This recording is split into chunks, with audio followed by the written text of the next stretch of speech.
let's get straight into this with a little mic check.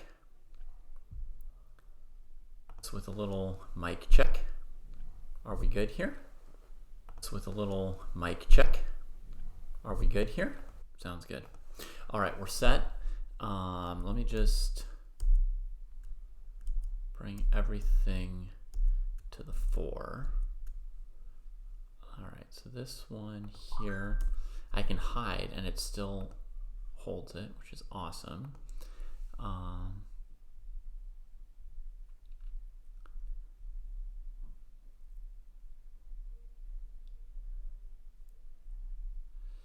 And let me just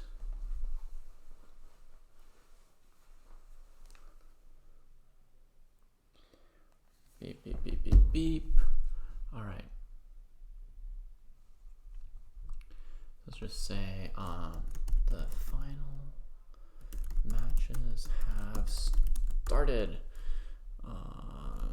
Freestyle GOAT Challenge live coverage. And then we just direct them here.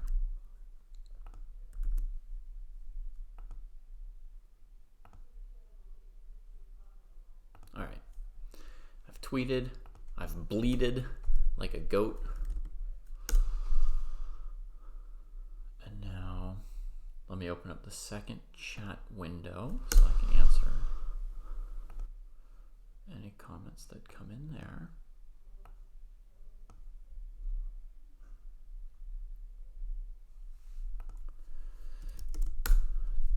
Just send a little testy test over there. Hello, Afru. Welcome, welcome. There was an insane tiebreak yesterday that I didn't get to watch live, but I played through with interest and delight afterwards, between Fabiano and Aronian, and it was an incredible match. They played 2 rapid games, 2 blitz games, and a final blitz game, which was probably an Armageddon. And finally, after 7 games total, their match was decided, including 6 games yesterday. So that was a long day for Fabi and Levon. We'll see how they're doing today. Here's the Magnus versus Noterbeck game. We're going to go back here, refresh, and find the new Noterbeck versus Aronian match. Bring that up. Hola, Cartier. How are you? Sorry I'm a few minutes late today. I have a kid home sick, so it was an extra challenge for me.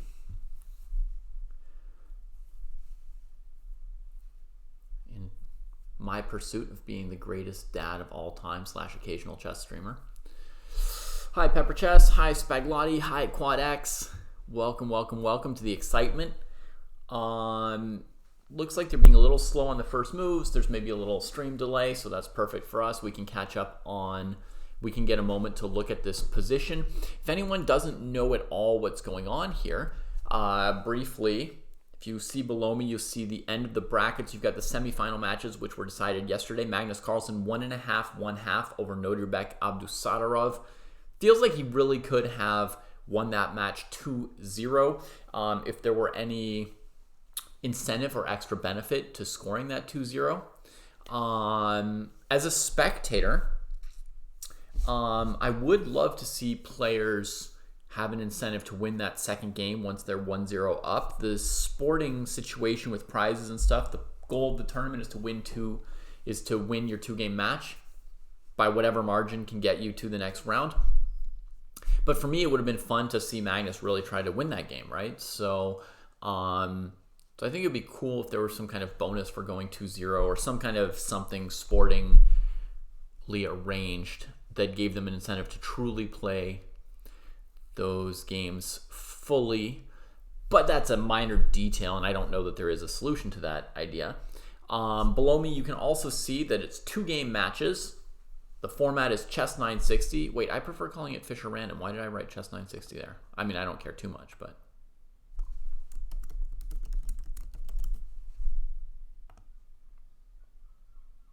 It's a little bit longer. So we have to reduce the font size 1%.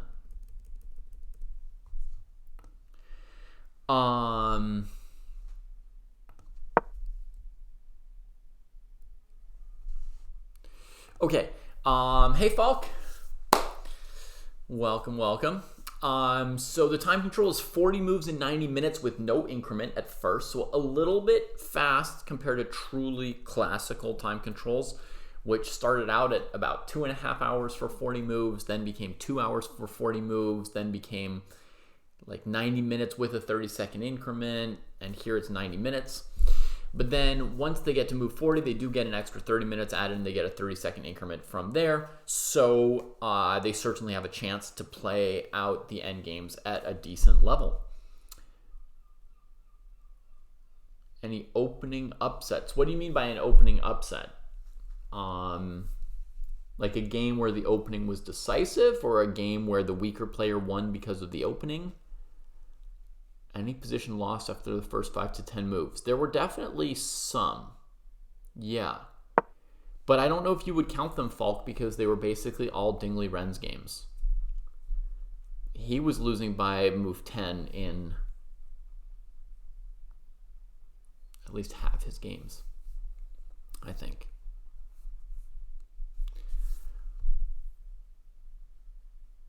Other than that, there weren't a ton. I mean, Magnus was winning by 1 million on move 14 yesterday against Noterbeck, and somewhere around move 10 or 11 he may already have been winning.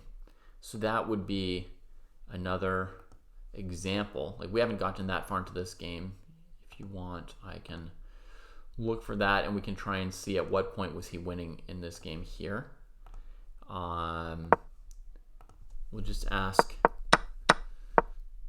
the computer for help. So after 95, he engages in a forced sequence with 95 fe5, 94, 94 fe4, bishop h2, queen c7.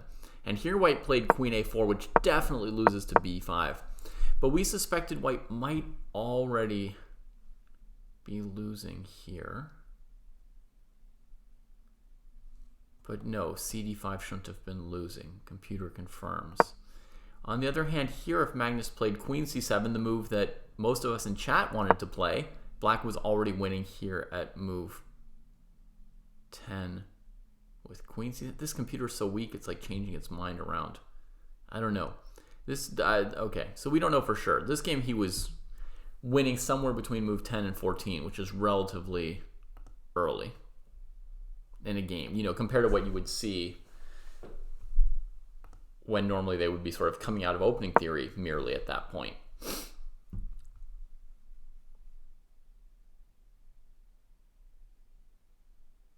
Engine gave a +3 positional advantage after black's first move in one of the games. Wow. That's incredible, Pumpkin. That's truly incredible. Shocking stuff. This game here, Ding played the opening well. This game against Firouzja yesterday, but he didn't manage to win the end game. Let's call up the 5th place match between Firouzja and Gukesh. We'll grab this one too while we're at it. Now, this 5th place match, folks, we've learned today, or I learned last night, that there is a lot at stake in this match here, this 5th place match. The winner of the 5th place match gets a spot in this tournament next year. So the top 5 players from the tournament will return next year, and there will be 3 other spots that will be qualified some other way. Do engines get 960 just as well as normal chess? I don't know, Falk, but I suspect not quite. I mean, one of my concerns is in the opening moves, do they or don't they correctly calculate the castling possibilities legally? Because sometimes it won't let me play a castling move in the analysis, and then the board has to be refreshed when one of the players castles for the chess.com engine to keep displaying the game. So they may not calculate correctly when nobody has castled yet, or until somebody has until castling has happened. But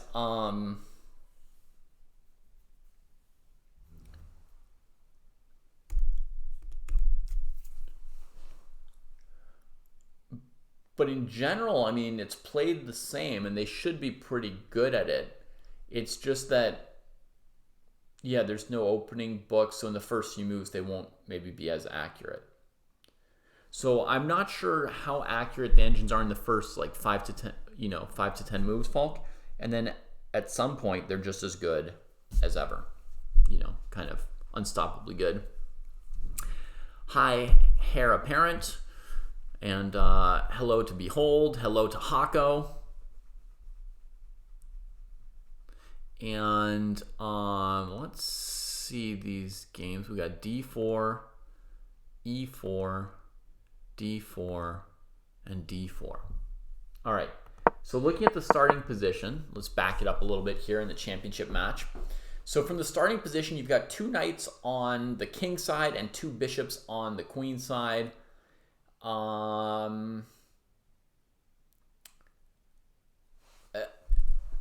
In such a position, I do have a mild preference towards castling kingside if possible, but it's also much, much, much more difficult. You have to get these 4 pieces out of the way. Also, there's a problem with castling kingside here, folks. You need to get your queen out of h1. That's very important. A queen in a corner is actually quite bad in a lot of cases in Fischer Random. And to get your queen out, you probably have to move this g-pawn, and you're not going to have a bishop over there. And that's an anti-incentive to castling all the way over to the king side, right? I mean, you will have a queen there, which gives you a lot of power in the area, and you will have 2 knights in the area. So you'll have a concentration of forces around your king, but you're unlikely to extricate this queen while keeping a nice pawn cover here for the king. Was castling always like this in Fischer Random? I think, Cartier, that some versions of shuffle chess, I'm not an expert on the history of Fischer Random despite my passion for it, so perhaps I should read up so I can be a better apostle. But I saw something yesterday, actually, just yesterday, saying that there were versions of shuffle chess where the pieces are shuffled on the back rank before Bobby, but he may have come up with the current castling rules of Fischer Random and standardized having rooks on either side of the king and bishops on opposite colors, sort of narrowing down the number of positions that were available in previous versions of shuffle chess. Hey Sod, do you mean his rhyme of Rook E1 and Yerevan? His 4 bars about freestyling in chess? If so, yes, I did see that. And it made me smile, that Aronian's having some fun. In a recent interview, Shimanov said Fabi is now stronger than Carlsen in classical chess. Do you agree? Dang. Hitting me with a big one.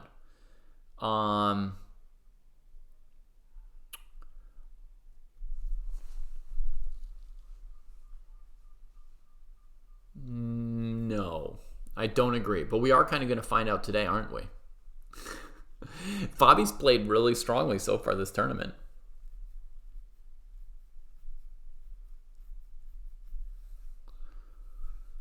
So I think today we're gonna get some data on that.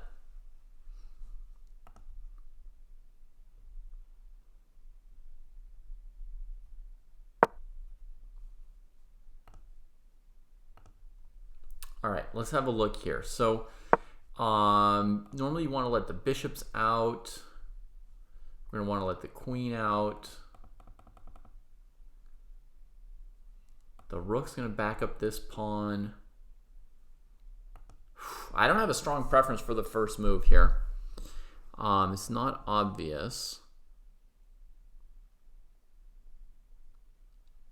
Because you could go d4, c4, c3, e4, g3, b3. These are all possible moves.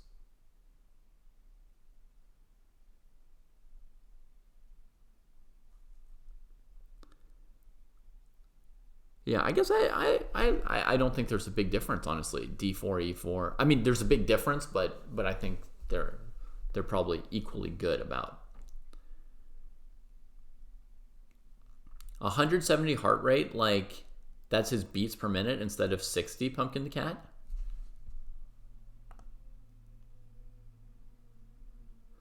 I have not seen interviews of Fabi Levon and Nepo on the Must Reader YouTube channel. Nope. I think to remember 960 names of starting positions and have names for them would be hard. But hi, Anshka. Welcome to the stream.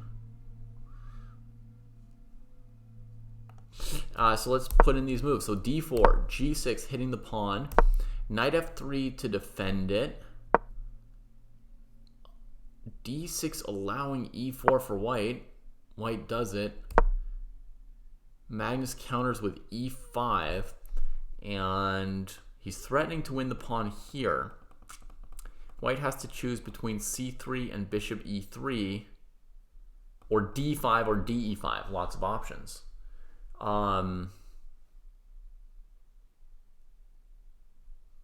White's queen's not happy yet.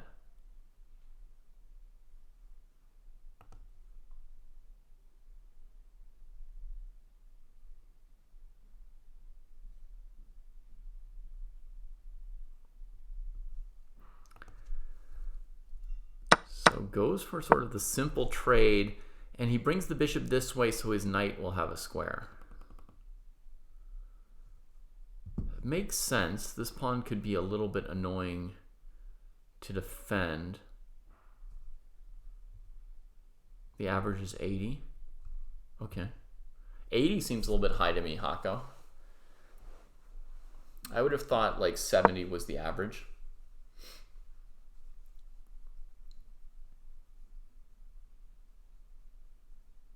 Yours is 55, and that's a point of pride. I can change my heart rate, Hako. I can just raise it or lower it.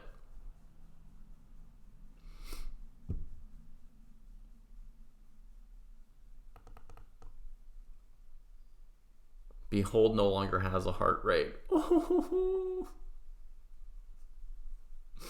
Sadly. So sad. Resting heart rate depends on cardio. Yeah. And probably other factors too, right? All right, so bishop b2 is going to come. This will get attacked. He'd love to counterattack this. I mean, in analogy to the Ruy Lopez, people don't really mind putting the bishop here and defending this pawn for a while like that, do they? By the way, I've got my mouse back. It's so nice.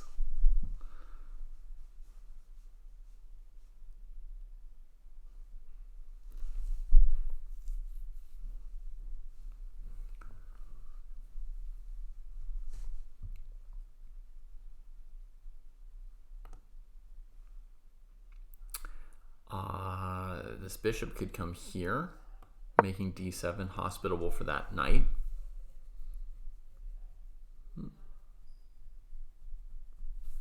We've got a classic e4, e5 structure already, folks. I mean, they're going to have to arrange their kings, and their queens are going to be a little bit oddly placed here. But the minor pieces are assuming pretty reasonable positions for an e4, e5 double king pawn structure that both of these players are known to be very good at.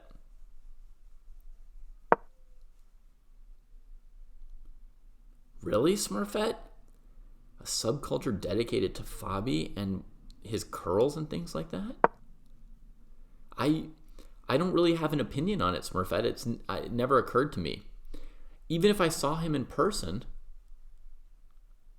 I wouldn't notice. I don't see people's curls, really. It's just not on the list of things I look at. So I'm the wrong person to ask.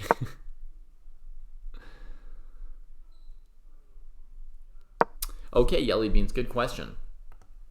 If these bishops were out of the way and white wanted to castle queenside, They would castle queenside by moving the king to c1 and the rook to d1. If white wanted to castle kingside, it would be to send the king all the way to g1.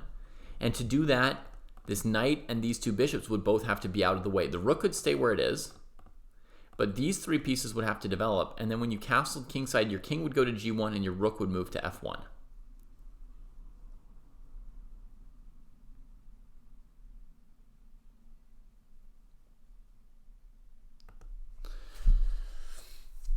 Magnus in a bit of a deep think. I think he doesn't want to necessarily get put on the back foot where he just has to defend this pawn. He'd rather have a knight on f6 attacking white's pawn, perhaps, than a pawn on f6 defending his own.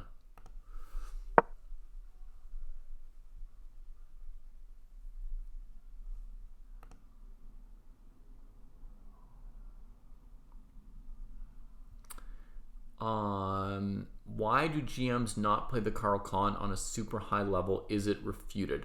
I don't think it's refuted. I just think that most GMs think that e5 and c5 are slightly better than e6 and c6. So you see the Carl Khan in the French a little bit less than you used to before. But Ali Reza plays the Carl Khan from time to time. He's kind of a top player.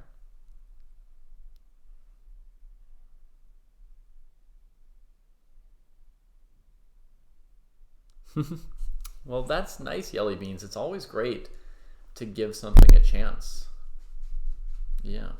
And to respect other people's opinions, also cool.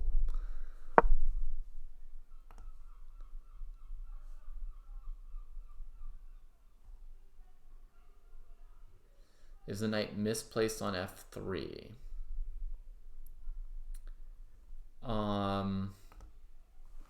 I don't think the knight's necessarily misplaced on f3. It's putting pressure on e5. Obviously, it blocks some things, but I think he imagines, potentially bringing the bishop out this way at some point, or further adventures. But Magnus insists he wants the knight on f6 like the knight on f3. He wants to exchange pressure and not get stuck defending passively.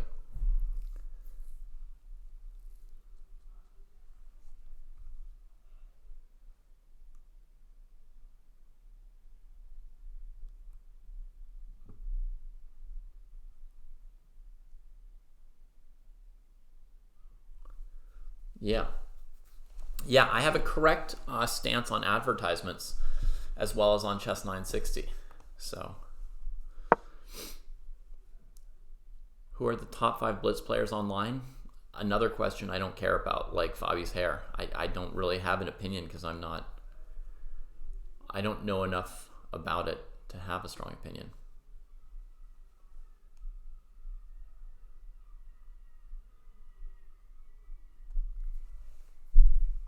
Scandi and classical OTV play. I mean, Scandi is another tier below the French and the Carl, right? It's not super good.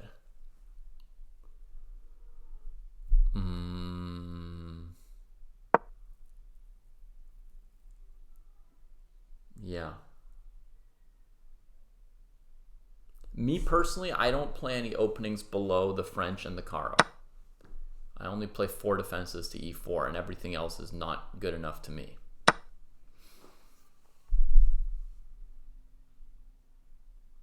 Are open positions or closed positions easier in blindfold chess? You guys have a lot of questions today. Holy moly. Yeah, we're doing a Fisher Random tournament Saturday night, all of us. We'll try it out for fun.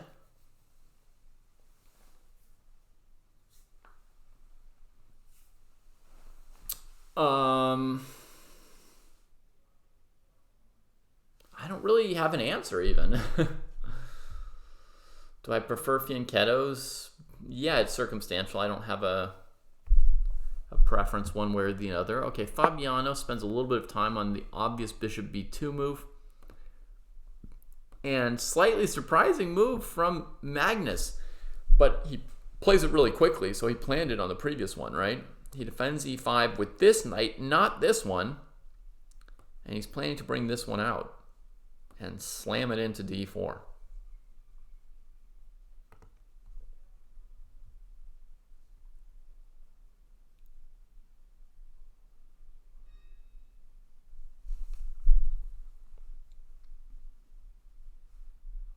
is their announcement for it. I don't know if there's not an announcement. It's on the calendar at the normal time for our Saturday tournaments. Cartier and I did the last 2 Saturdays. We're going to do the next one. That'll be 3 in a row. So it's 11 a.m. Pacific, 8 p.m. here for us, Falk, for you and me, 8 p.m. on Saturday. 4 rounds, 15 minutes plus 5-second increment.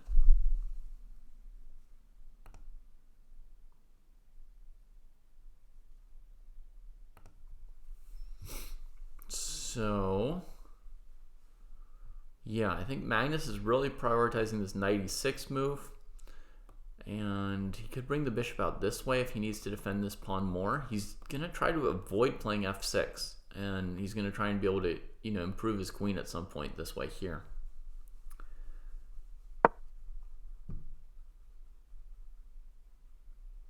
Yeah, it'd be great to have you, Falk. I mean, great to have you, Pumpkin. Great to have anybody who can make it. It's going to be fun.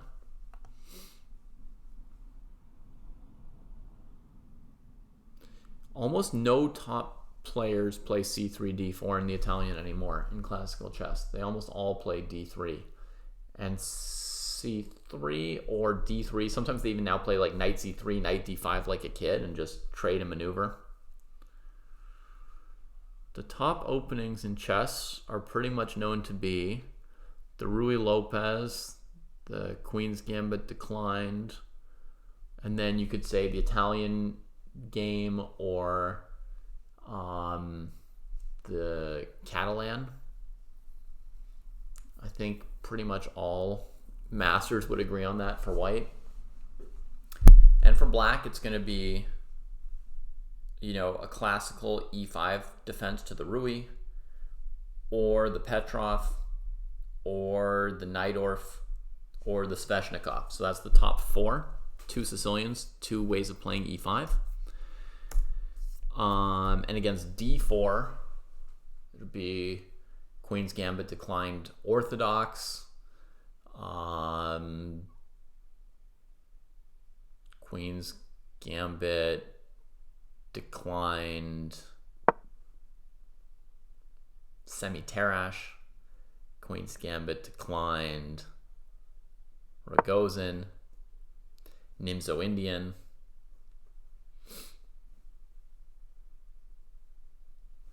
The dragon is like objectively slightly inferior. But why are we talking about opening theory when we've got something so much more cool in front of us? Let's stop. Let's stop with these openings. All right, d4, f5, Noterbeck Aronian. Let's get into our second game. This is the 3rd place match. They're playing out all the matches despite this being it's not really a knockout, right? It's matches. No one ever gets totally knocked out, but the matches determine the placings. So there's a 3rd, 4th place match today, a 5th, 6th place match, and a 7th, 8th place match, and there's different prize money for each standing, so you play out the full tournament. So f5 from Aronian here, with the idea that he wants some more space on the side of the board where he's got knights. Quickly into a stonewall. He also played a stonewall against Fabi yesterday. So he seems to be comfortable slowing some of the Fischer-Random positions down with that. Opportunity to play the Mora, huh? e4 takes, and then what do you want to do? Like f3 or something? The pawn on f3 is really bad though, right? Blocking all these pieces. Like if black even plays e3, they're fine.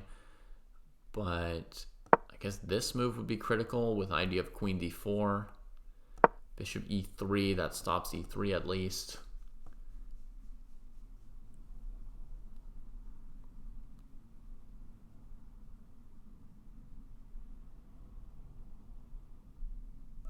Good work, Yelly Beans. Yeah, 3 or 4 sessions on annotating your game. That's really cool.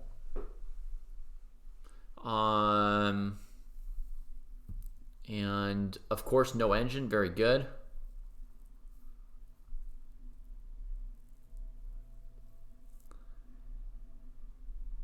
Yeah, super. Super. Yeah, you could play this if you really wanted to, I guess. Knight g3, d5, stopping the Mora for the moment. Honestly, you could definitely play the Mora now if you wanted to, right? And then they've only further weakened the file by moving this pawn too far forward. Right? So you could still do it if you want to. Since it's a gambit, you don't have to really care how much black controls this square. But okay, Neuderbach plunges into the stonewall hole. Threatens, I guess, knight f7, picking up the best bishop. I don't think that would be that good, but... Right, very, very good question from Hun Lao Man. Hun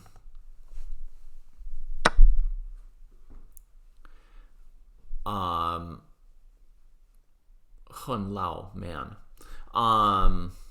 If I had to guess, it's a conjunction of two languages, perhaps. Magnus has been offering some pawn sacks in this tournament, but not tons of other gambits have been offered so far in this tournament. Magnus has offered some really aggressive pawn sacks, and also apparently in the confessional said that he expected some of his opponents to try out some gambits that they didn't play. But for the most part, the players have had I would say a notable bias towards setting up more maneuvering openings than controversial openings, if that makes sense. Right? They're trying a little bit more to get some time and space to develop their pieces and maneuver rather than going for the throat. Even though, as you say, since there is an opening theory to help people refute gambits, there's probably more opportunity to play gambits. Hi, Abdul.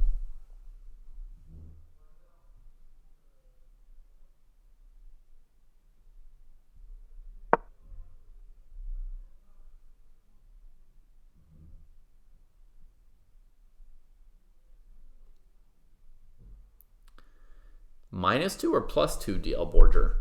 I don't think it's possible to have a starting position that's good for black. I don't think that's possible. Oh, well, we get some symmetry there. And interesting, pushing for space on the queen side, and Levon just maintains that symmetry.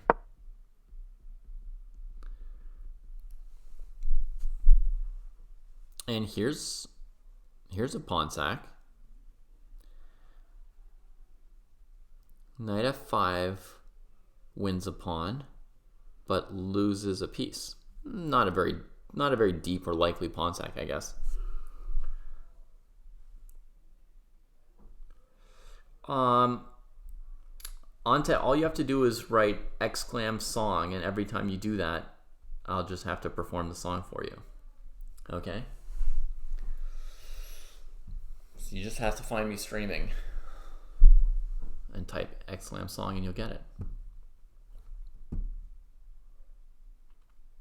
Check out Joe, he's a Reddit bro, likes to edit posts, and he starts to gloat when he gets the most upvotes or likes. Yeah, he's really hype, really psyched, cause the cloud is really tight and the work is really light. His training plan is the first thing your eye sees. Got more follows than my boy Aragaisi. Opinions on Magnus, Hans and Karyakin, who cheated who, which engine to be packing. He got blocked by Short, ignored by Dvork, but he can't be wrong.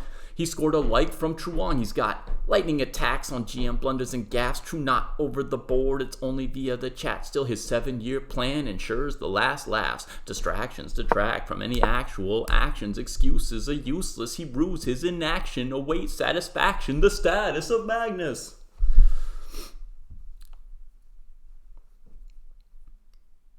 What contest, Michiko?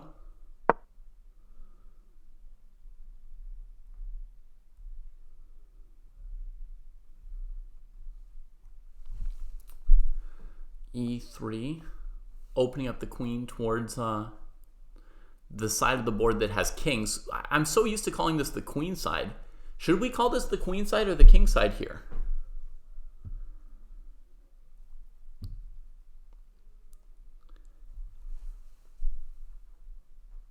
They're doing a rap contest on Chess24? And what do you get if you win, Michiko?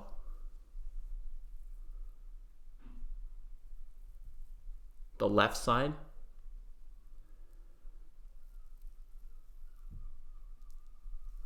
Oh man, they didn't even invite me to their rap contest. I wish I'd known about it.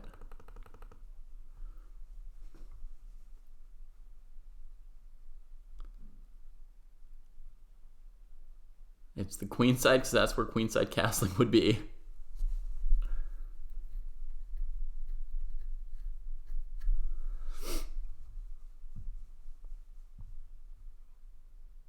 Oh, it's like a pack of playing cards?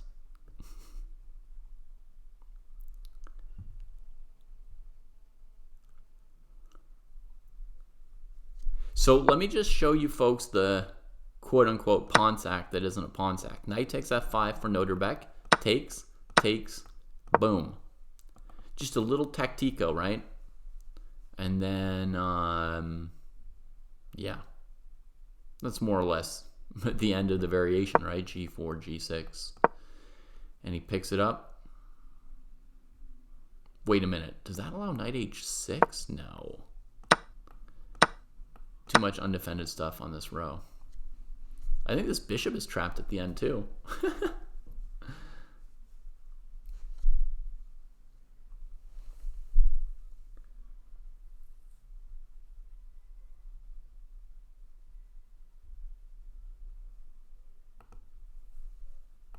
All right, so e3.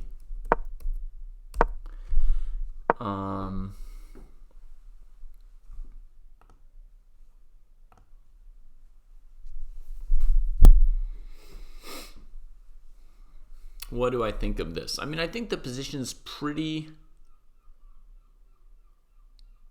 symmetrical and closed and slow. Noterbeck has a small advantage because he got to play queen f1 instead of queen g1. So his queen is a step closer to action. But I don't know that there's any action so pressing that that one tempo is going to matter much in a pretty slow position like this. The future of the c1 bishop. Yeah, I mean, one option is these knights trade at some point and it goes to d2 to pressure the a5 pawn and try and get a weakness out of black. The other option is you make a weakness yourself on purpose to bring the bishop to a3. I think it's probably going to d2 eventually. I'm not pumped about making this weakness. Again, you'd have to trade the knight to play b3 because b3 allows knight c3 otherwise, right? So you probably have to trade the knight anyway, and then you might as well put the bishop here where it attacks something. Clearly. Although this, I mean, does fully get it out of your pawn structure. Could go either way. If black goes like b6 to have this, white's going to have to play bishop e2 and keep control of these squares with the bishop.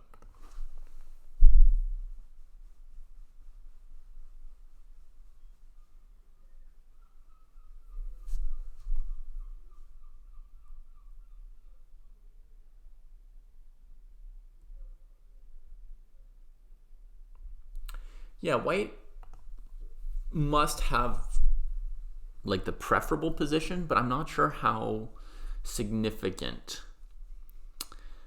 the difference or the advantage is.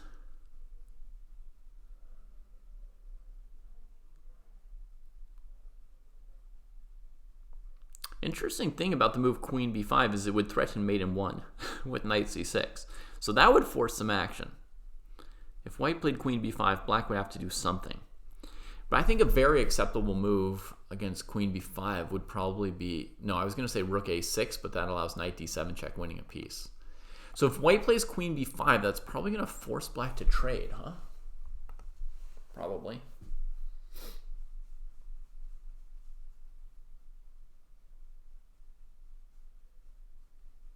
King and 7 knights against king and 7 knights is fun. All right, he just makes the trade in advance. Would knight b6 have been possible against queen b5? potentially, yeah. Yeah. You guys are always so alert.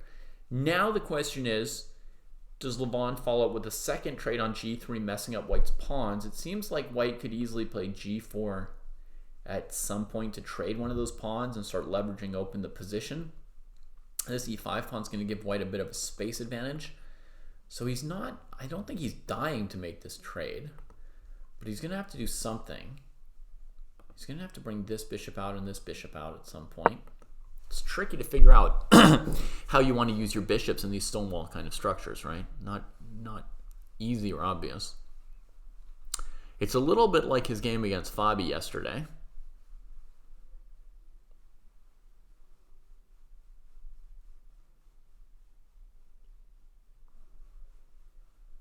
Yeah, e6 is a natural move. But you could also hold out hope of this bishop coming out this way after f takes e, if you can find some other useful move. I don't think playing c6, the bishop has much future this way, does it?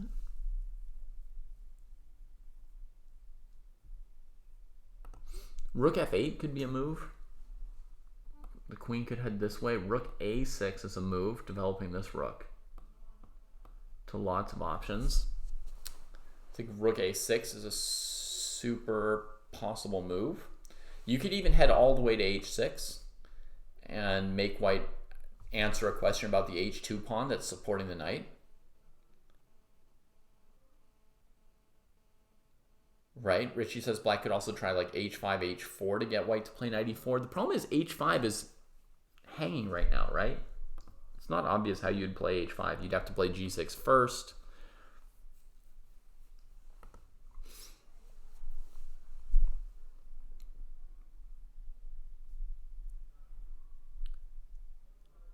Yeah, Magnus had a really cool idea yesterday where he got his opponent to play e3, blocking in one of the bishops, and then he kept playing without playing e6, and he was down at extra tempo as black and yet had a nearly winning advantage just off of his opponent having played an extra move that blocked in one of their bishops. That was incredible. That was incredible. Okay, this is, honestly, I like this idea. Because we can force white, maybe, to trade on e4 and let out our bad bishop before we play e6. It's a very, very aggressive dream. But how else is white going to defend the h2 pawn once the rook comes to h6, right? I mean, you're going to tuck your queen back into the corner. So I definitely like the rook a6 idea here.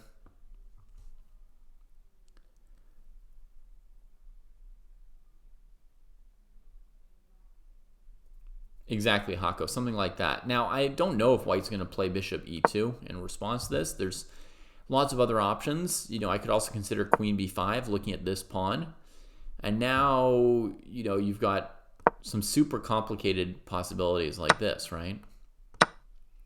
Where black has weakened their king in order to undermine this knight and really push for their agenda over here. That could be one interesting branch to it. Another option is that white goes here themselves and like this, but I'm not sure that does enough. Probably not. Knight c3 check, ha ha ha. Oh yeah, Hako. Love it. Folks, look at this idea. Oh!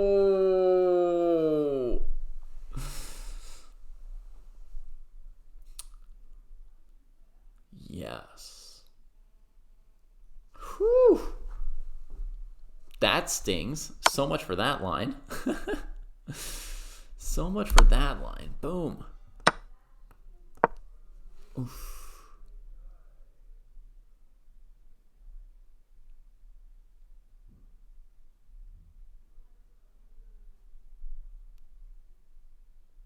The position's so locked, the rook and knight will be as good as a queen for quite a while. But I guess eventually they won't be. Smurfette still likes white. Yeah.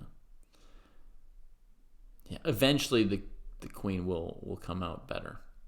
But it's really far away. But basically, I mean, white gets to do this, and then rook here. And this knight can eventually go to f4, I think. It would certainly still be a game to play. All right, bishop d7 played.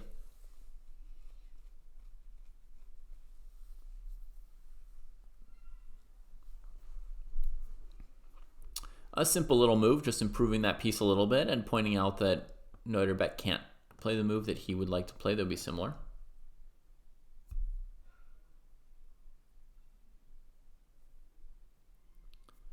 If I were blindfolded, I mean, I would still want to play the position with the extra queen, man, with head of dog, just whichever position is better, which I think is black, but by a very small amount, so I wouldn't care too heavily.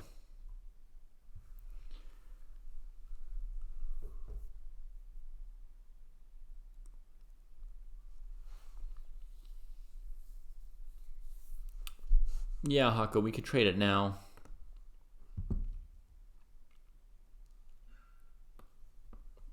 Or lift the rook ourselves.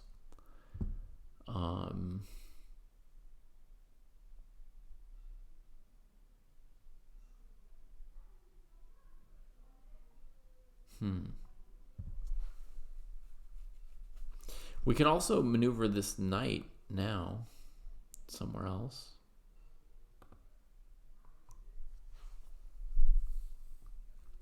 Bishop e2 is playable, sure.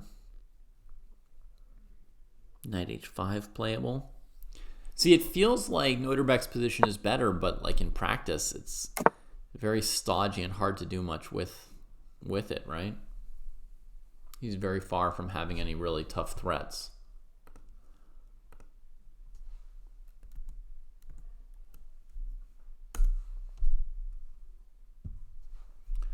All right, Caruana and Carlsen. Let's see how they've developed from here. Bishop e2. f6. Okay, I thought he was trying to avoid it, and he now concedes it. Knight e3, looking at knight d5. No c6. He just gives him that square. Gets castled. Seems very pleasant for white. Very pleasant for white. I mean, as I say this, I'm likely to be wrong and to be corrected by the course of the game, but it looks like Magnus has been a little bit lost in this opening, and his position might be getting very bad.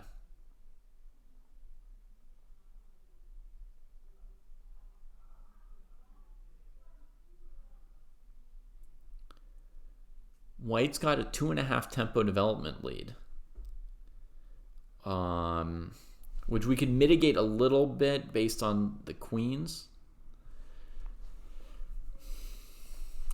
Like, it might take white an extra move to get the queen out, but looks tough. Actually, it's going to take black an extra move to move this bishop, so no, it's at least 2.5 tempi for white. That's quite a bit. And to me, the obvious plan is to storm the king side.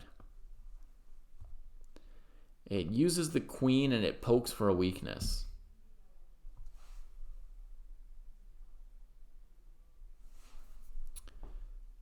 That's, to me, the obvious plan. If I could just go h4, h5, I would do that without the g-pawn, but I'm afraid that after h4, black might have h5. I'm not sure how much progress I make there. How is white meeting knight c5 from Magnus here, attacking this pawn?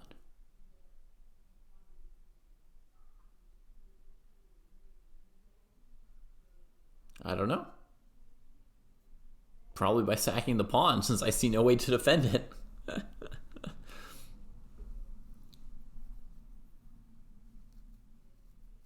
Very good question, Richie.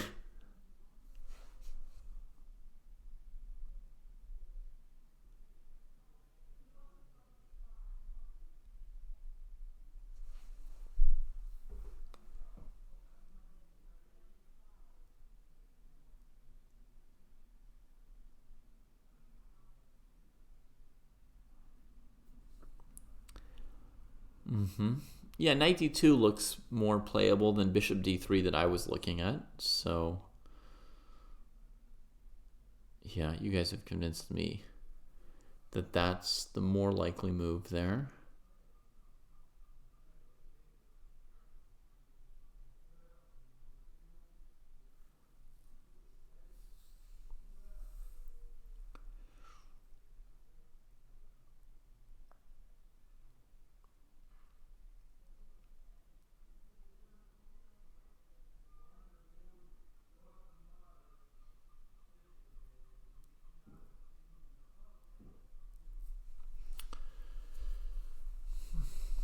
Yeah, I mean, knight c5 is a good question.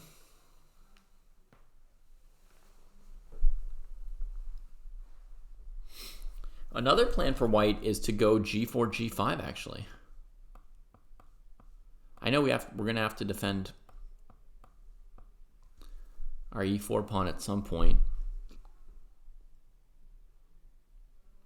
Yeah, the issue is knight f2, JK, exactly. I wanted to just ignore this for sure, right? This was my first thought. I go here, because the g5 plan is going to be even stronger without a knight on d7, right? The idea of g5 is we crack their central structure and all the pieces come to life before they've castled. But after knight e4, if you go g5, this feels like too much, right? Maybe it's not. Maybe that's the magic of chess. What if we really just said, who cares about anything?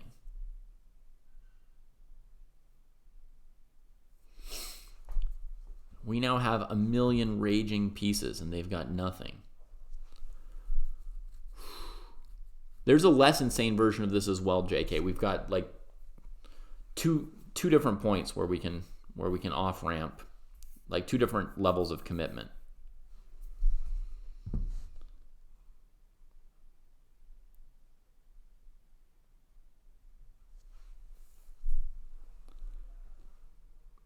How we got here, Hako? Yeah.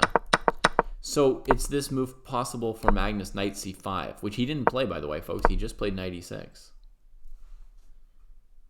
But it was this question that chat was asking, knight c5. What do we do about the e-pawn? You know, knight d2 and bishop d3 are not moves that we're pumped about. g4 is what we want to play. Then we lose this pawn. And the issue with going after black is that now we're giving a rook as well with the two pawns, right? But then I asked myself, what if white's just winning here? What if black's too awkward and it's just winning anyway? You know, that would be good to know, right? I'm thinking of going knight d5 next move. Black would like us to take, and they take back with the bishop. But I want to go here. That's interesting as well, Hako, yeah. Bishop e6, intending to castle queenside. Sick. And stopping knight d5. Nice move. Nice move.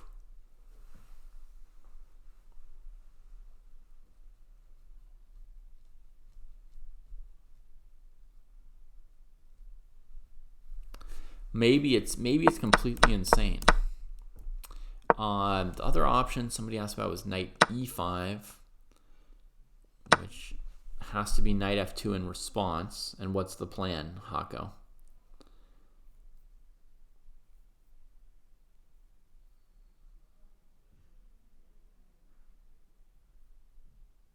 Oh my god, knight c6, Hako? I'm going to try and guess your plan. Check, only one legal move. Queen takes, hitting the rook. So if bishop b7, we take the rook. If some other move, like this, or this, or something, we go here.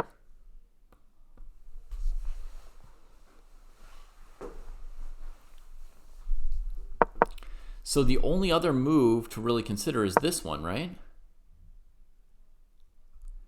Then we go here, threatening mate on c7. Technically, this is the weirdest position ever where it's legal to castle queenside. I think black could castle queenside here. It still allows mate in 1, but I just bring it up because it's the weirdest. It's the position that looks most like you can't castle queenside, but you can. right? Yeah. I think legally black can castle queenside. Let's try. Yeah. But as Richie's saying, the only real move to consider here is to take the rook, stopping the mate, and then we go bishop here. And now black could still castle, right?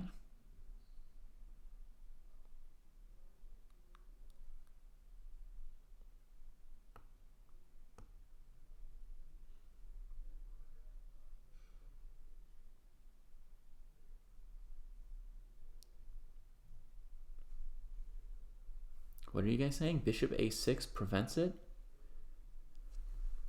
Oh, bishop a6 last move. Yeah. I was ready for black to castle this way, right? But then I realized black has a second possible castle, JK Heidegg. Look at that. They can castle all the way there after the knight recaptures. And now the position's an absolute mess. Although probably white's still winning, right? It's a really surprising number of castlings in this variation we're calculating right now. But even if I just played the most simple move on earth here, isn't white winning?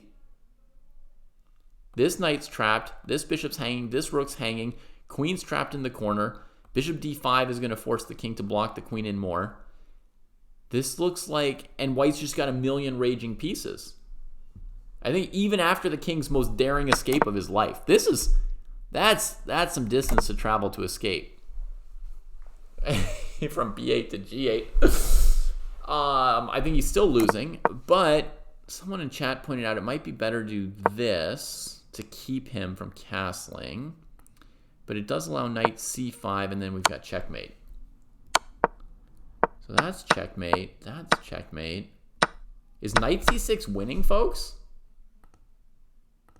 Does anyone see a defense for black? We looked at bishop b7 and bishop d7, right? Random moves walk into bishop f3. Or queen takes e8 if it's a really, really random move.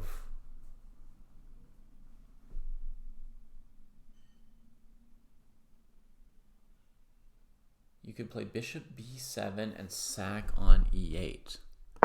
Right, but then check. You have to come back. And white does something like this, right? And the queen can't get out, and the knight can't move. And it's just, there's nobody doing anything anymore. Okay, MC is here. I'm just going to find us. Was this your plan, Haka, when you played knight takes e5? Was it knight c6 check? You saw this idea? I only came up with knight c6 off of the idea that you probably had some kind of a plan.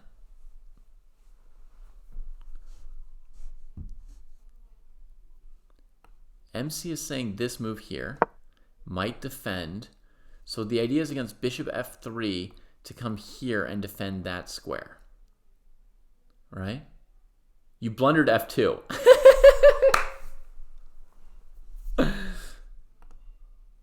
Yeah, knight c6 is incredible.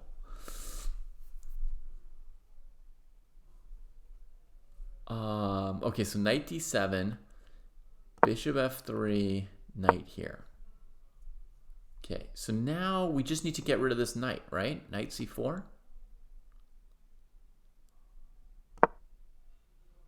And the threat is here and here.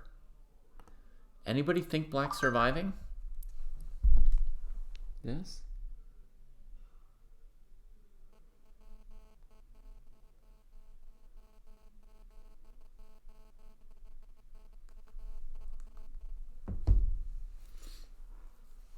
Could you take d7 with the rook before the knight gets into defensive position? You could. The bishop will take, so you're tempoed. You have to take back. Now you're in a normal exchange sack position, but white seems to have a winning attack on the light squares. So you can do this, JK, and I think you'd be winning. That would be my guess. But I think what I did was still just checkmate, more or less. I just play knight c4, I trade the only defender. I'm not allowing bishop b7, bishop d7, nothing, right? There's just no moves for black to play that matter here.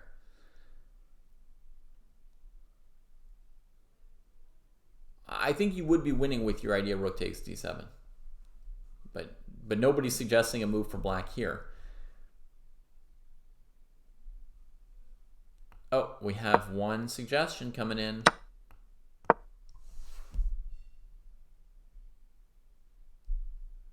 Dang, MC's good at avoiding checkmate.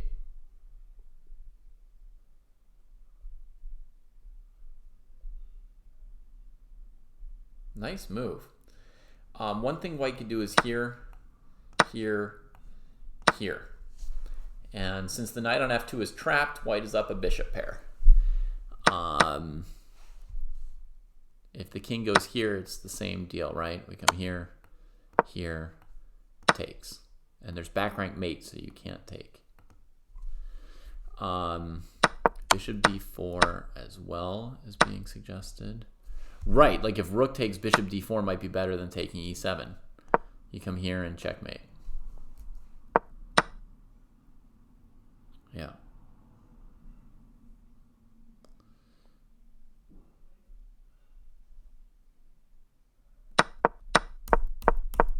Devastating. So this would be winning for white, I think. And I wonder if Magnus saw this when he chose not to play knight c5. Magnus played knight e6 in the game. And this move looked really good, but g4 going to crack the structure, ignoring the pawn. The only thing that justifies what black's done so far is to take, and then knight e5. And there's just no good moves for black here. If knight f2 doesn't win a rook but loses the king, then there's just nothing.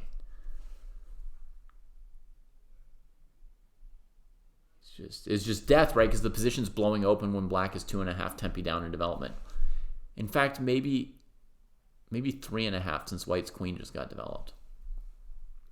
I would say the queen on h1 is now developed. So brutal. Brutal. What a variation. I want to clip this position for the Dojo puzzle book. We'll see if Jesse accepts it. We'll see if he can tell it's a 960 position or not. Oh, I guess he'll know. How could the king get here if it's not 960? There's no way for that king to get in there, is there? Oh, no. The bishop could have developed. King waltzed across, and then the bishop came back in, right? Yeah. Yeah. According to the Sherlock Holmes chess mysteries, this is a legal position. White's position looks pretty real.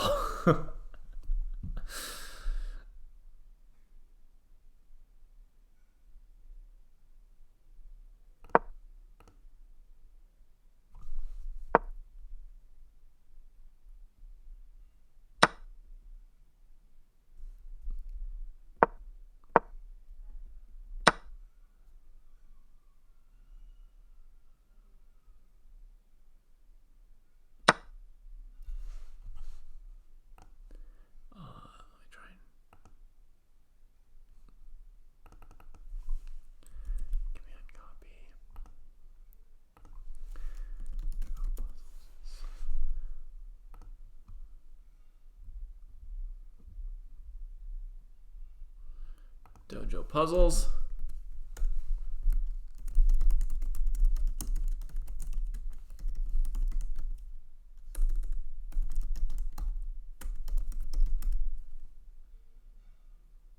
I am, Hako, I am.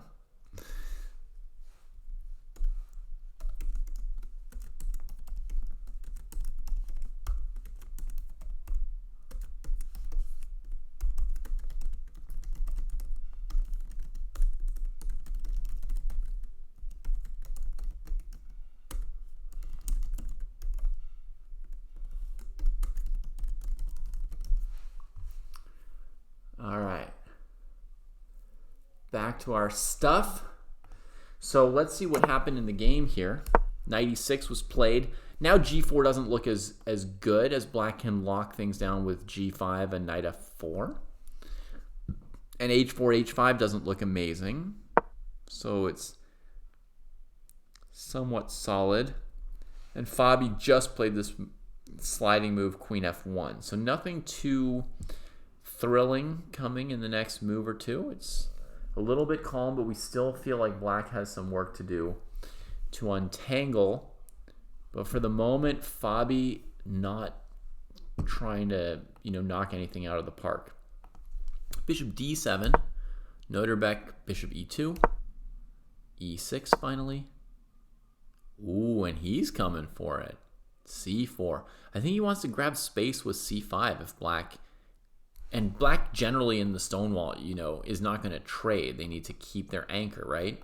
So he's looking to grab space from black here probably. Bishop e7. And here Noterbeck's thinking.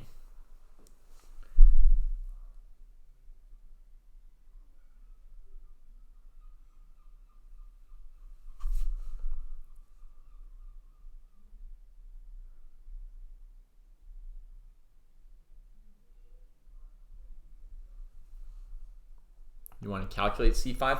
I don't know if we need to calculate c5 so much as we need to sort of ask ourselves if it's desirable positionally. Is it desirable? Is it a goal? Oh, also, if you want to calculate something, cd5, ed5, knight f5, that's a line to calculate. Because now you've got the idea against rook f8 to play knight takes e7, right? If you want to calculate something, Haka, why don't you calculate that while we sort of just sit here and interrogate our positional instincts?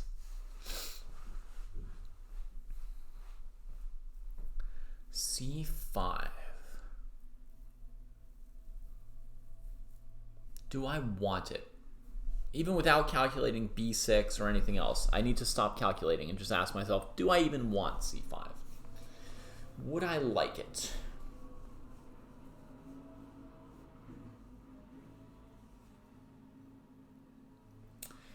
If I go c5,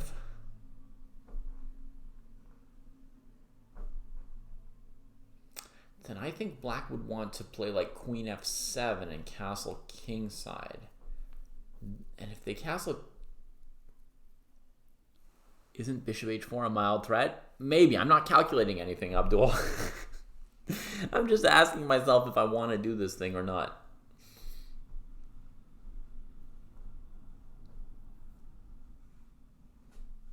Then we can, if it's worth it, we can calculate stuff. If it's not worth it, then we're not going to calculate.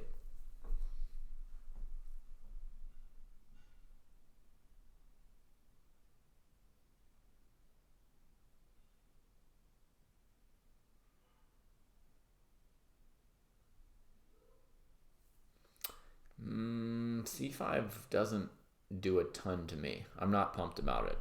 All right. So now let's ask ourselves about c takes d5. Hako's given us a variation, so we'll see. cd5, e5.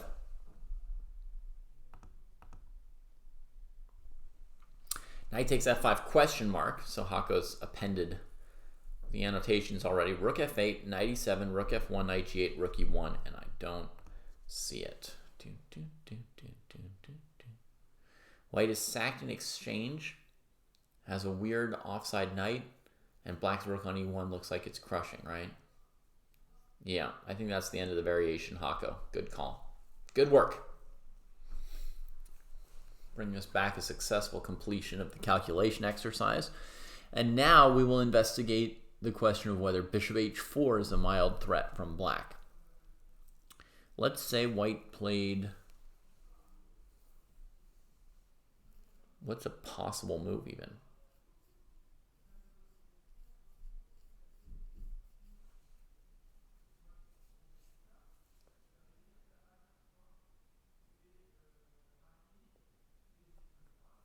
Black's also ready to play bishop b4. Didn't black just play bishop e7? If so, bishop h4 is probably not a threat. Yeah, that is true. Black did just not play bishop h4 last move.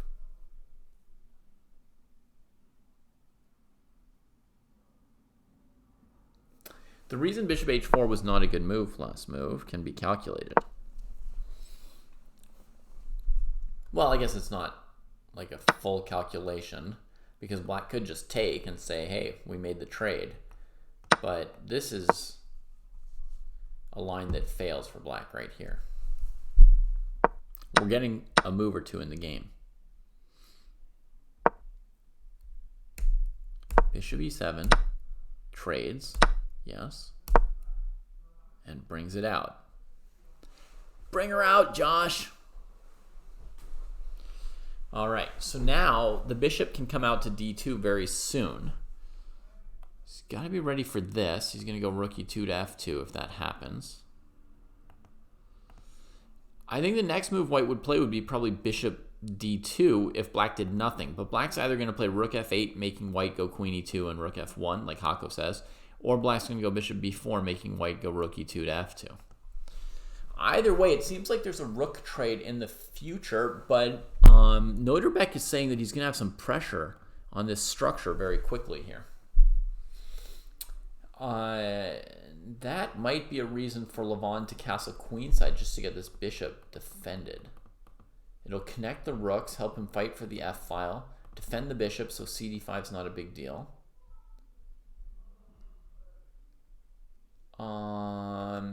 The position's very close to a copycat game, Hako, yeah.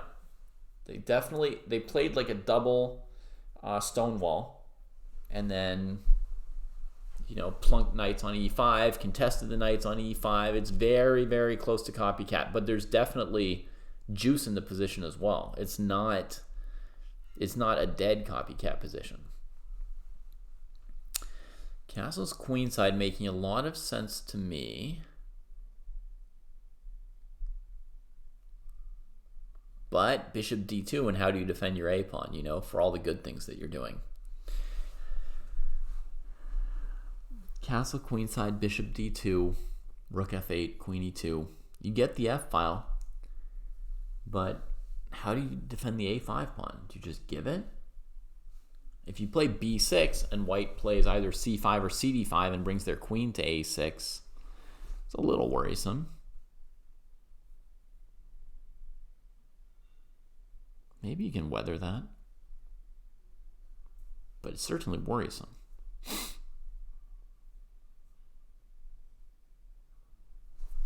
Yeah, you guys see what I mean? Like here, here. Like, what do we do about this? Maybe bishop b4 is even the move, right?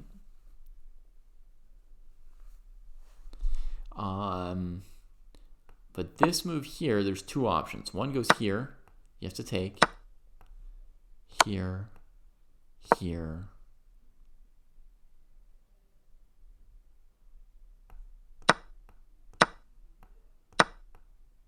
Oh, I was going to go rook a3, but I can't. It's saved.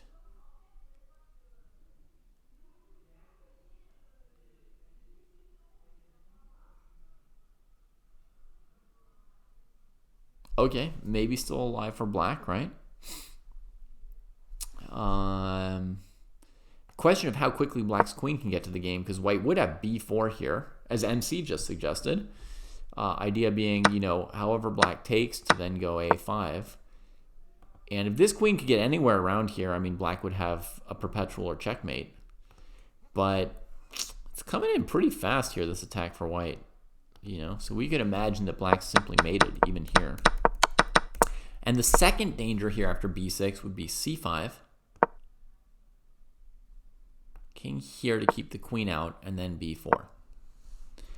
And I imagine you guys can see the danger here. The queen's not in, but white has established this very strong c5 pawn, and there's a lot of tension around this king's position. So you feel like ultimately huge risk that the black king gets checkmated, right? So, I mean, I'm not giving you all the details on either of these ideas, c5 and cd, but they both look scary. Either of them I would sort of calculate with fear before playing into it. He's played a move, though. Let's see what he did. He played bishop b4. Yeah, avoiding bishop d2. That's what I expected. Rook d1. I thought he'd have to go rook e2, but I guess I didn't calculate rook e2 dc4. You know, these players are all very, very precise about every little opportunity, you know. So, you know, for all we know, black calculated they could hold the pawn like this and somehow be okay. I don't know. But this move is, you know, a mild surprise to the instincts, I think. Because now black does just sort of grab the file, kick the queen. Someone had an idea with rook a6. Abdul was saying, we can throw in this bishop b4 move, right, Abdul, and just look at your idea from here. It should still be plausible. Wasn't there also just rook f2? Shouldn't this be considered?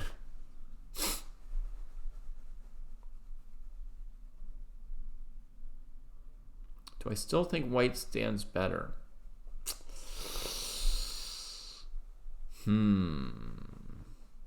DC4 is weakening positionally.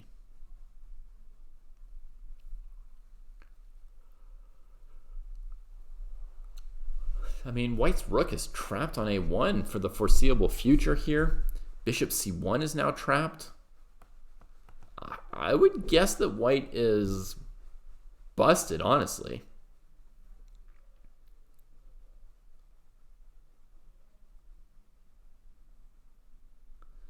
Yeah, I know I've left black's pawns a mess, but if we trap even one of these two white pieces, black's probably winning, and it feels like we've trapped both of them. So I'm going to guess that this is lost for white, and I'm going to promote rook f2. I know I meant to look at your move, Abdul. I know I was supposed to look at your rook a6 idea, but I feel like I just sort of stumbled onto just a cold win for black. So here, white can't recapture. They have to keep that rook at bay, right?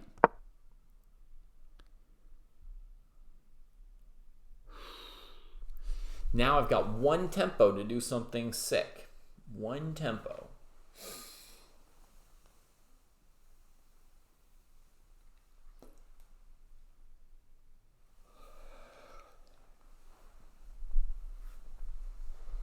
Rook a6 has the same idea.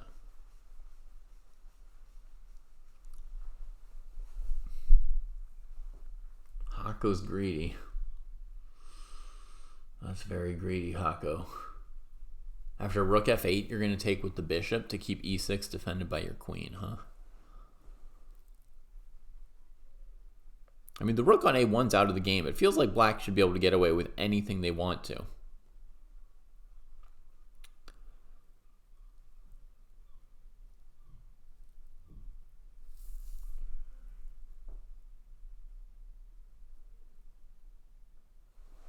We've got to move. Takes, of course. Of course. Very concrete. You know, Aronian was on the flip side of a similar game very recently. A similar thing with this c4 pawn. Let me just open it up for you for a second. You can see this. Games. Go to semis. And go to Levon versus Fabi.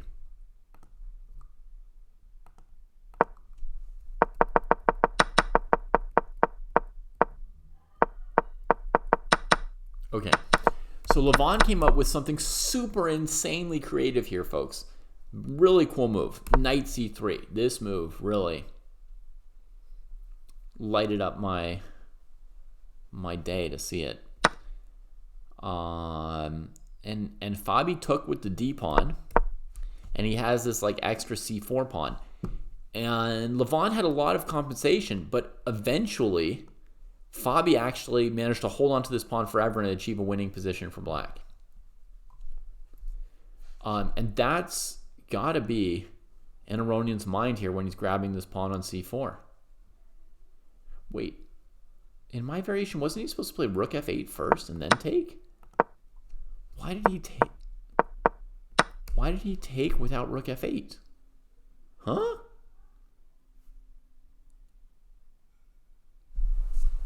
Yeah, MC's saying that. Interesting that black didn't throw in rook f8. What?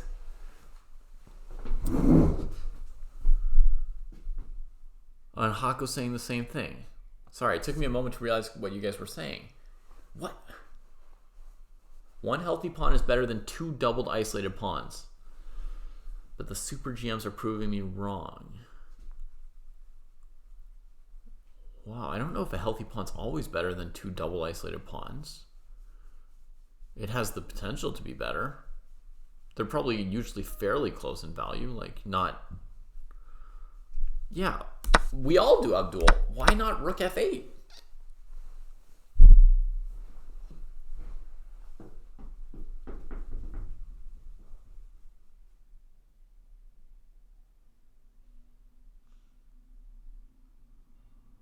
Maybe it's disrespectful to jump to this thought so quickly, but, you know, no matter how good you are, you sometimes make a mistake where you play your moves out of order. It doesn't mean you didn't calculate correctly and assess everything correctly, but sometimes you like figure everything out really deep, and then I guess this doesn't happen to beginners who only look one move ahead. They always play the move they want to play, right? But like a good player might look at an 8-move variation, then reach out and play the second move instead of the first move or something.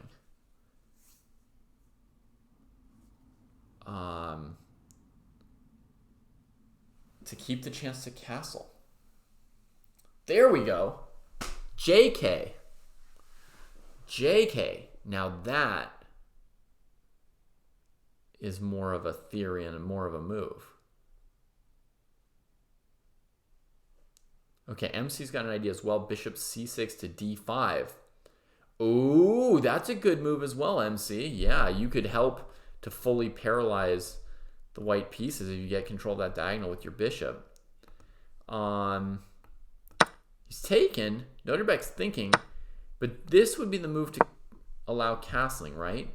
And the thing is, white has rook f1 before you castle. If you could now castle, we would see why he didn't win a tempo with rook f8, right? Because like your rook gets to f8 anyway with the tempo. But after rook f1, I don't think you're going to be able to castle, right? You have this move here, which is nice. Queen probably comes back, and now I don't really see anything special here, right? I mean, black's position still looks fine despite the bad structure. It's a lot of work for Noterbeck. Overall, I'm liking black more and more the more I think about these positions. But this is not enough to explain to me why he didn't play rook f8. So Hako thinks black's better here, but even better if they go rook f8. There is a ChessCom Russian channel, man, with Head of Dog. They might not be live for this event, but there is a chess.com Russian, chess content and presence and channel and all that. I think that Alexandra Kostenyuk might be chess.com's Russian content director or leader or whatever it is, the leader of their Russian language content and efforts.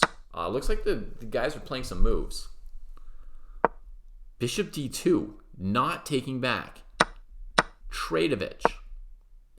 Bishop c6, coming to d5. Holy cannoli. So I think those of you who thought the point was to get the bishop to d5 were correct. And the rook on e8 keeps the e6 pawn defended while the bishop makes the transfer. That's just a concept on another level, Levon.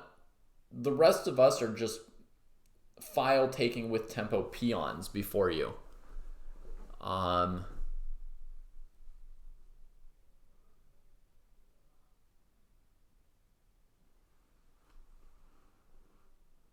Wow. To look for something else when rook f8 is so obvious is yeah, it's a different level, and they're keeping the tempo going. Because if white plays queen takes c4, so look right here, right? Like if we play rook f8 like we were thinking of, you can't move the bishop because e6 is attacked twice. However, I don't see why rook f2 isn't just a lost, resignable position, like immediate, just you concede the game. Personally, like, I don't yet see what's wrong with this, but I'm sure, I'm like 90% sure that Levon is right.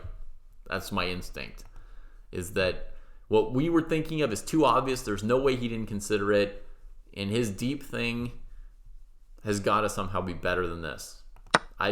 That's what I'm feeling, is like full confidence in Levon. I don't have any confidence that even given an hour to analyze, I can figure out why.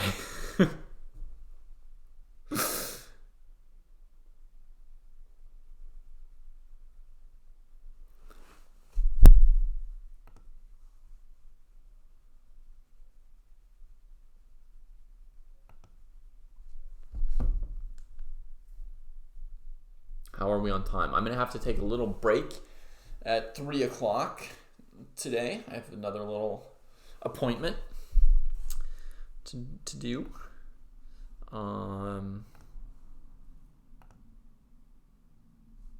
Whoops, what happened to my beautiful... Okay, there we go.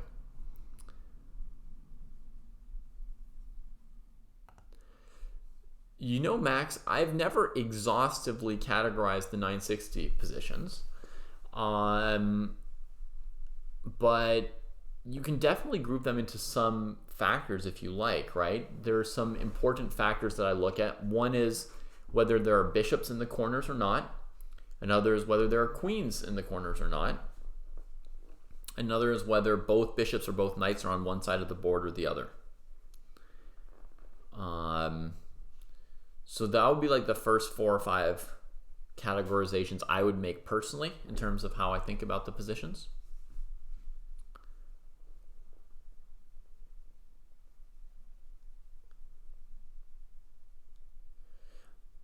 Yeah, Ipu. They just know so much about chess and they can calculate so fast. There really is a lot for them to think about compared to us.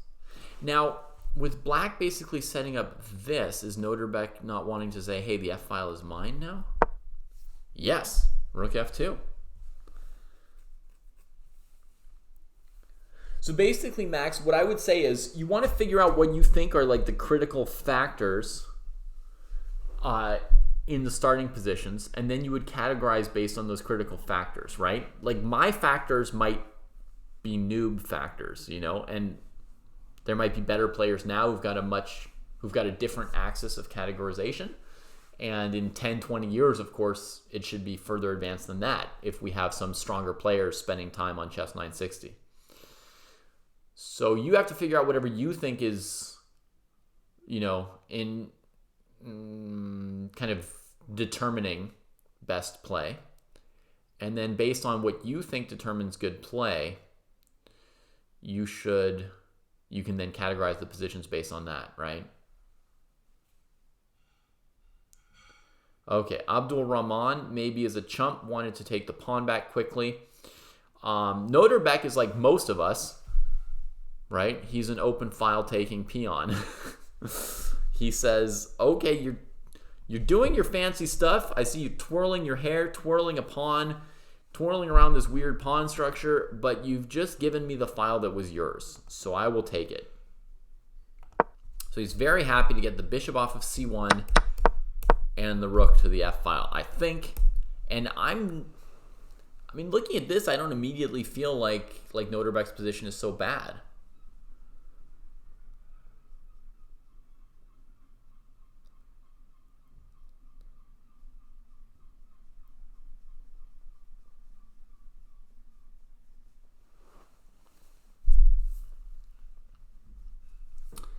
I'd be quite surprised, PB Corporeal, if there were a position that was more than +1. It's always going to be symmetrical, and there are, of course, ways to defeat copycat strategies in any chess position, pretty much. You can always create a thing where you attack something first, and then you take, and they can't take because you'll already be capturing them, or they won't have the piece left to capture back, or whatever. But I mean, your position starts off far enough away from the opponents that whatever plays you make, you shouldn't be able to just win material off the start. You can set up a pleasant opening advantage, nice central position, maybe in some cases off a little tactic here or there, but you shouldn't be able to just crush black. Okay, I mean, that's interesting, PB. Someone else came into chat earlier this week and asked me the opposite. Like, aren't there some positions where, white's advantage is more than one, and it just shouldn't even be played, and it's not fair? So, bishop d5 from Levon, and Noterbeck continues to be a plebe, and after taking the file, tries to take back the pawn.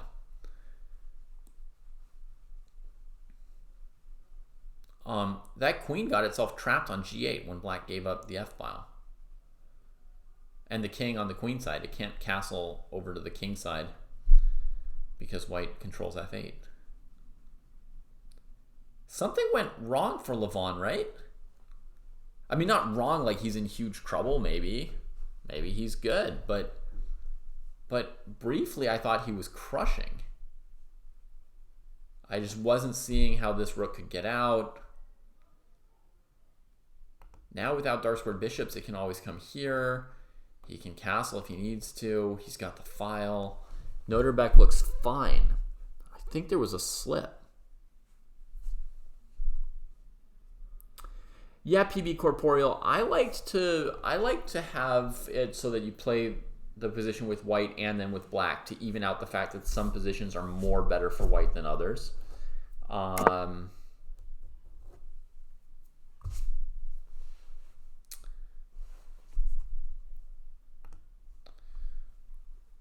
But, it requires that there be some kind of pause between the games and you have time to check that position. But I came up with a pairing system for like open Swiss tournaments for Fischer Random when I was working on, the rules for a Fischer Random Chess Federation and all kinds of details.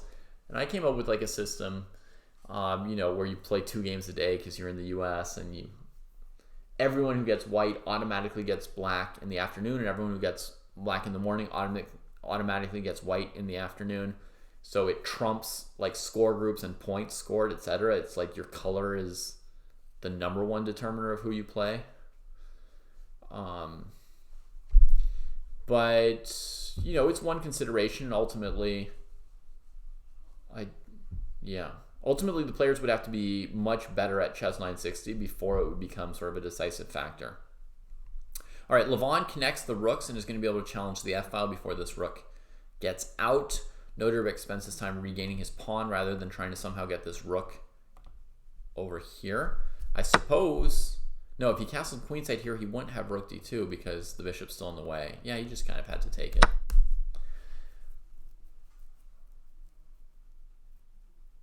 So now if rook f8, he probably plays bishop takes d5. Rook f2, queen f2. Oh, rook f2, bishop e6 check, and he's up a pawn. Rook f8, bishop d5, e d5.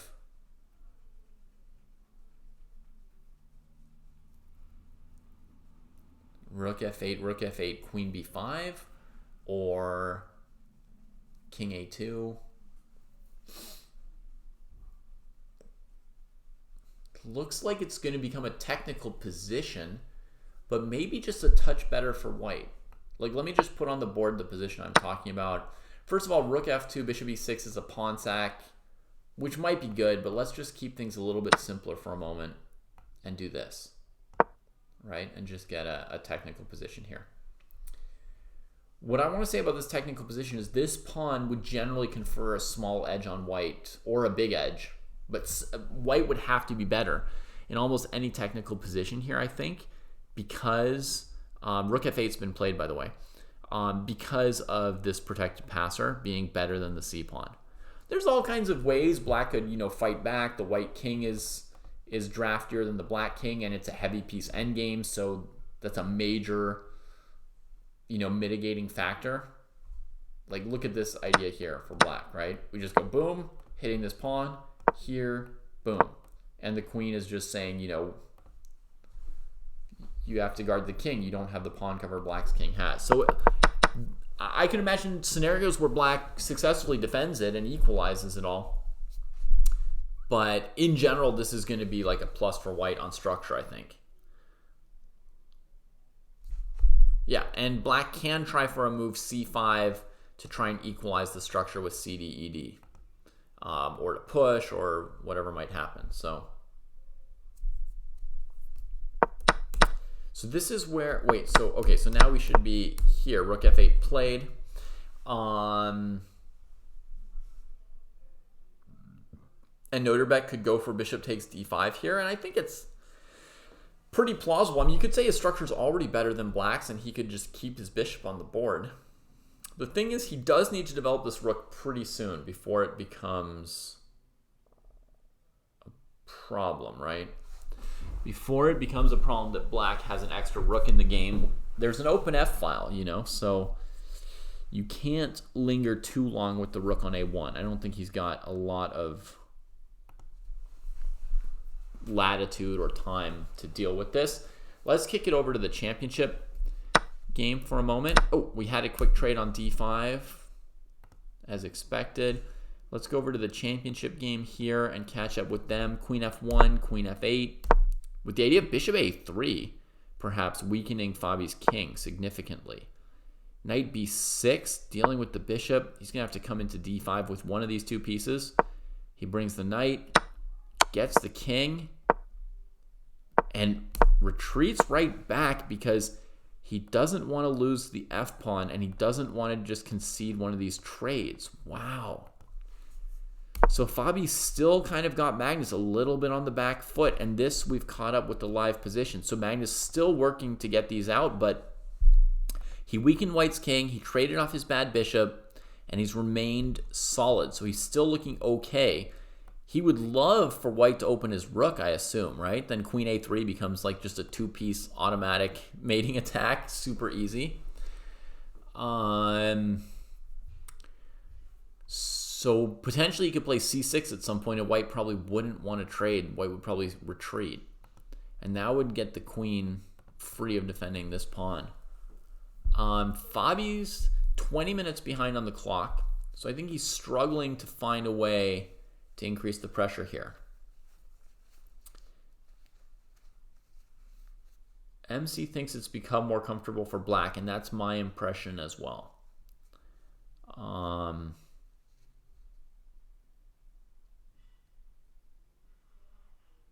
Yeah, I mean, I still don't see immediately how we get this piece here without losing it. Actually, maybe you play it, and after knight b6, a b6, rook d7, queen a3, it might compensate. Hard to believe that that attack is actually enough. So he still has to get this piece out, yet it feels like White's really far from making any threats here. Yeah, c6 is the move that most appeals to me right now for black. But there could be other ideas too, like this knight could move to let the bishop out to e6 or g4, right? Like the knight could go to f4 or c5, bring the bishop out, and then even come back to e6. a4, a5 for White would, yeah, that would do something.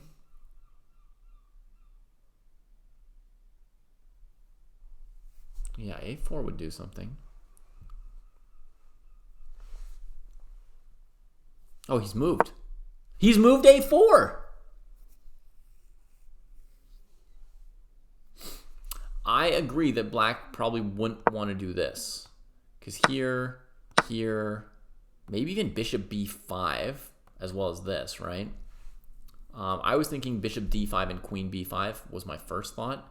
But maybe even this could be a little bit annoying because the rook doesn't have a lot of squares and we're trying to trap the bishop temporarily. If we go rook e7, White's got rook d6, which looks annoying. If we go rook here, then of course White's happy to trade one of our rooks because we can't replace it.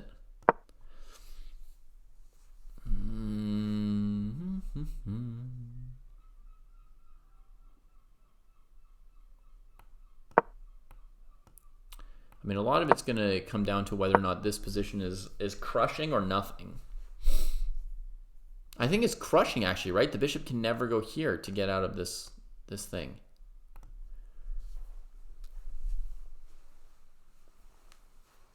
Is this a straight up positional win here?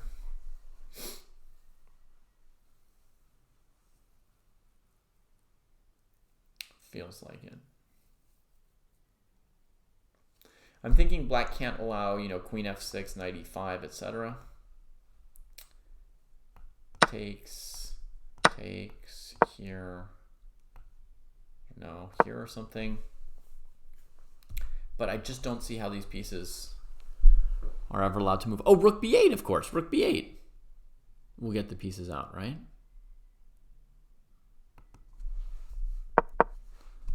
Go for knight g2. And, yeah. Or king a7, and then you can get out. Yeah. Okay.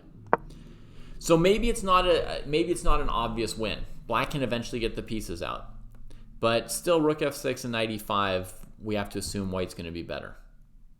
But maybe not winning. Maybe not winning. Very undesirable, I think. Clearly undesirable. So this is the position where Magnus is thinking. I don't think he'll play a5. I think the c6 move is the most likely.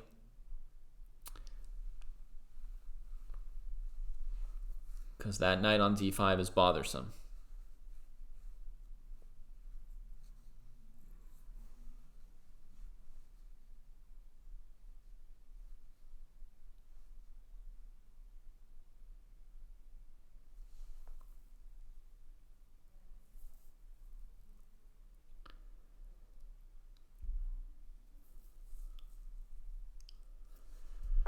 He's played it. Like we knew he would. Wow, Fabi instant trade. What?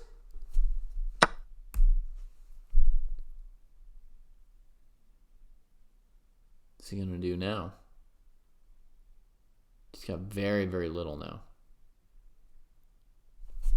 Wow. I thought he was gonna come back to e3. And, you know, still have like a5 as an idea to send the knight back to here or something. Try to get his knight to c4 and d6. And you wanted to play a5.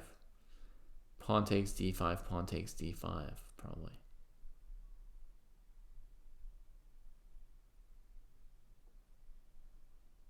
Yeah.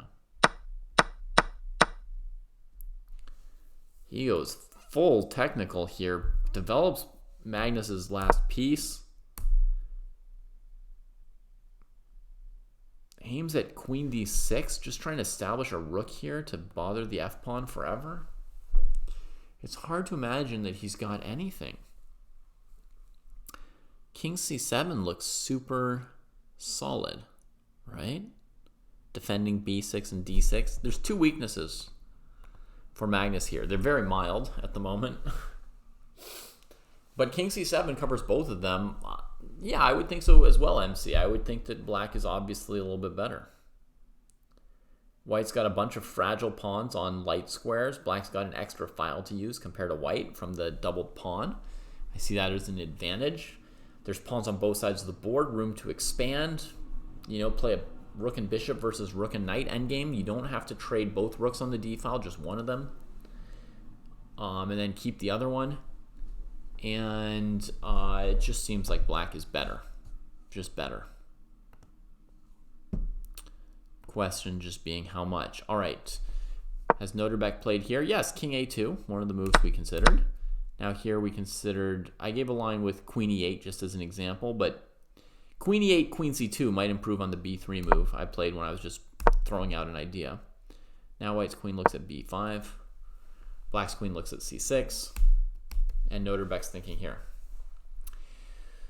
So I think the point is if white plays queen b5,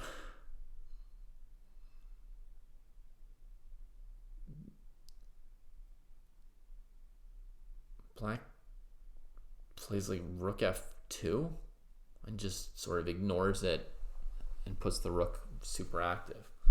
And if white goes rook f1, black takes, and then, yeah, rook f1 looks correct.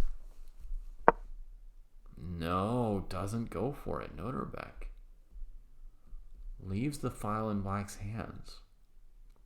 I didn't see anything wrong with rook f1. Of course, I only looked for 10 seconds.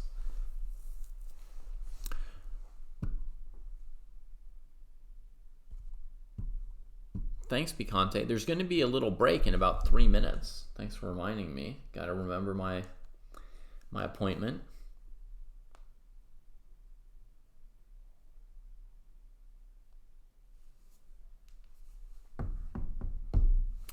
This might be more ambitious, Hako. Yeah, it might be a plan to play, you know, a more tense position, attacking these two pawns and trying to really push for an advantage. It's hard to imagine how you're going to win when you always have to stop rook f2. Rook f1 might just be, you know, dead and not enough to work with. I don't know. I just didn't have time, you know. When we try to cover 2 games at the same time, while these players who are, you know, hundreds if not thousands of points stronger than us are only playing 1 game, it's really hard to keep up. Neither.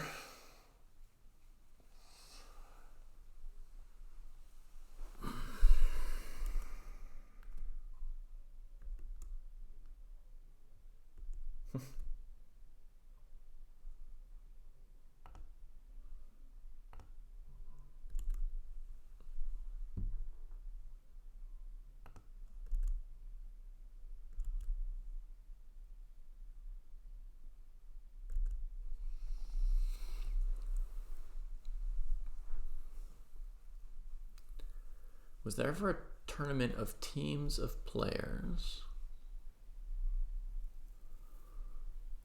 being on the same team? They have to think together on which move to make. Like consultation games, but as a tournament, right? Consultation games. No, my mouse is back today. Yeah. They definitely played some consultation games, but I don't know about full tournaments where people played as teams.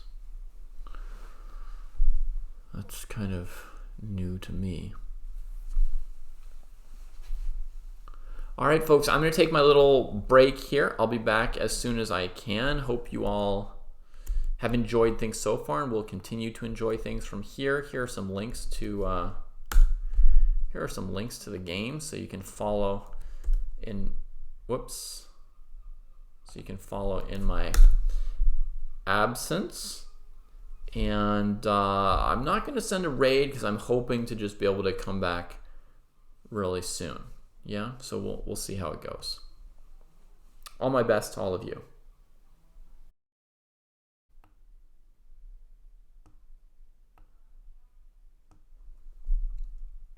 All right. So let's see. Should be back. Yep. All right. So the Magnus and Fabiano game has been drawn. Let's see what other moves there were in it. He played rook d1, rook e1, rook d8, rook e3, rook d1, rook e1, draw. In this position, if you traded queens, Fabio would take with the king, so the rook could always come back.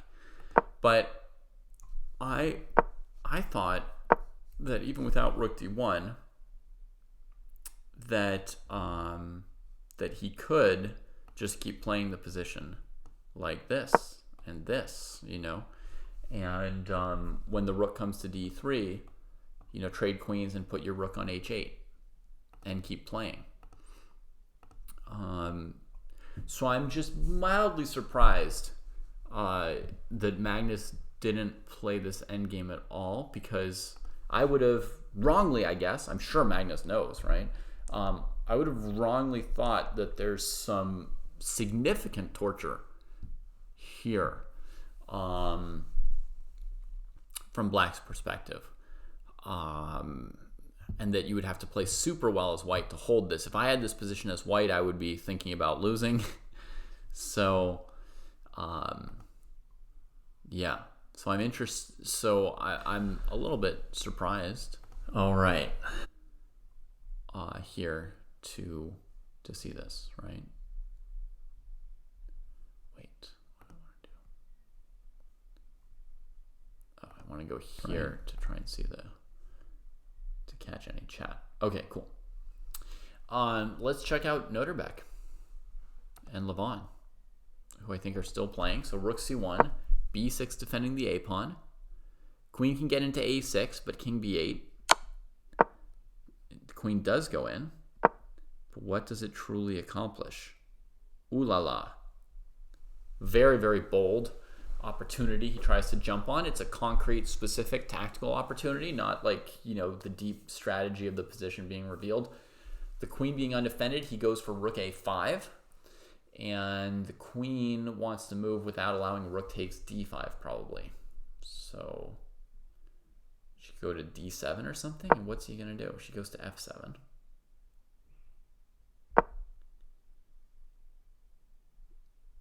Yeah, now this attacks the d5 pawn.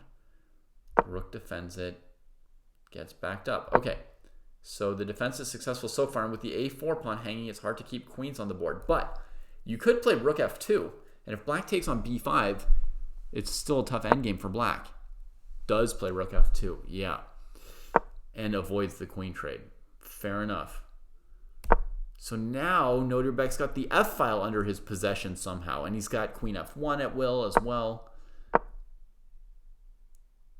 Cramps the king side for some space. Just takes g4 away from the queen.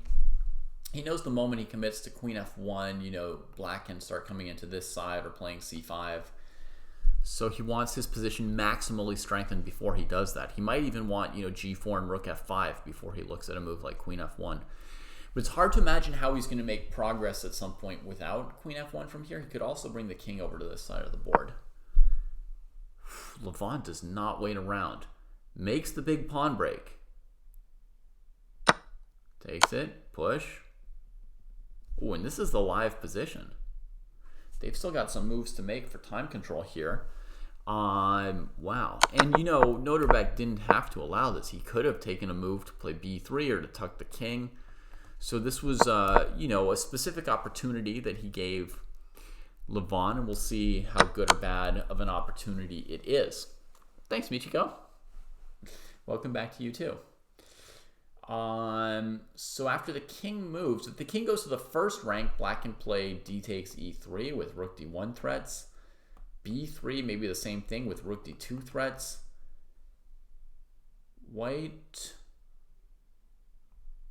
should not lose since they have queen b6, right? Like, even if I come here, here, here, here, here, it feels like I shouldn't lose with this, except it's just promoting so fast. So I do lose. So d4 check. Maybe king a3 takes here. And now there's no rook d3 check because the queen's on it. So white's in the game like this. Some reaction like that. I think Aronion's got enough time-ish, Michiko, for someone at this level. If it were, you know, me playing here, then the moves here would be too difficult for the amount of time. But these players think so much faster that I think they're going to be fine. Oh, we should note, white's got a little tactical move, c6, to bear in mind, right? So, like, if we went here, here, c6, notice that black can probably never take because of rook f7, losing the queen. So they'd have to be ready to move the king. But if they come this way, that's checkmate, right? And if they come to b8, then queen b6 leads to mate. So they'd have to have this move ready. But I guess in most cases that'll hold. The other move that I think doesn't work for white, but it's also on the tactical horizon, is like this, right? King has to defend the rook. And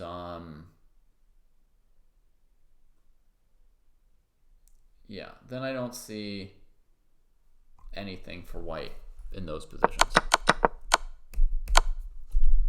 Yeah, d3 and d takes e3, two different things to worry about. Noterbeck going to use some time on this move. Kamer and Dingley Ren game is done, and Firouzja and Gukesh game is still going. With Firouzja has sacked an exchange, but the knight is amazing for now. Two connected passed pawns, bad rook on a5.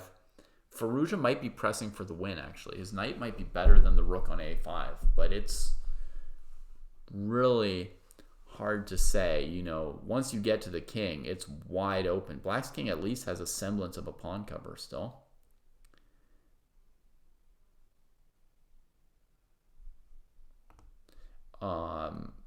You know, you want to play f5, but you don't want to give up this. So the obvious move is h4 to go hg, hg, and then move both of these pawns forward.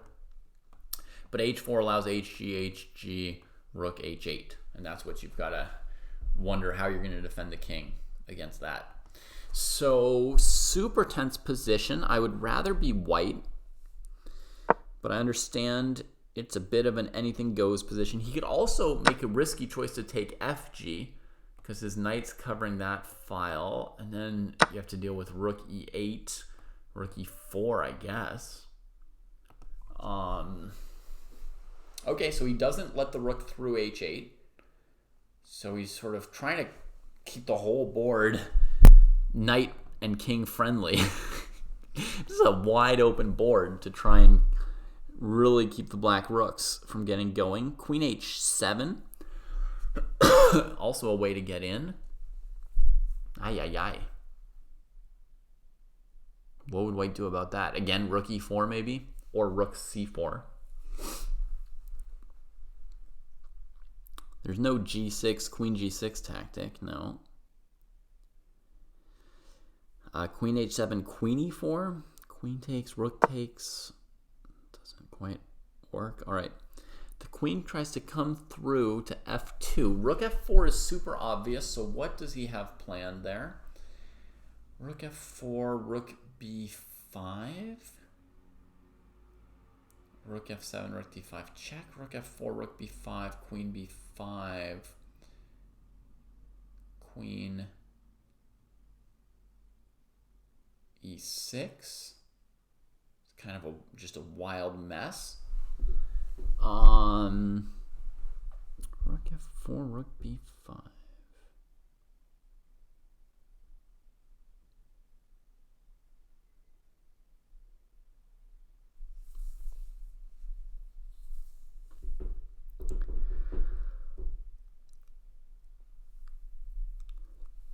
Crazy knight f4 is possible as well, trying to keep the black rook stuck on a5.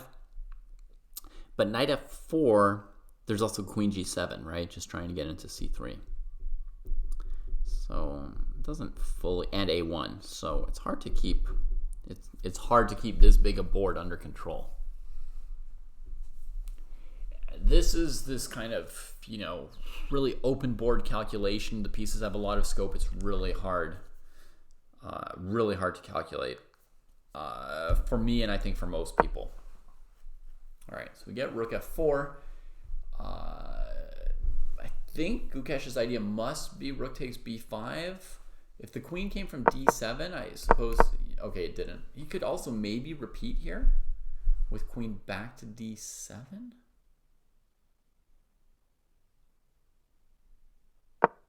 Yeah, I suppose that could be done.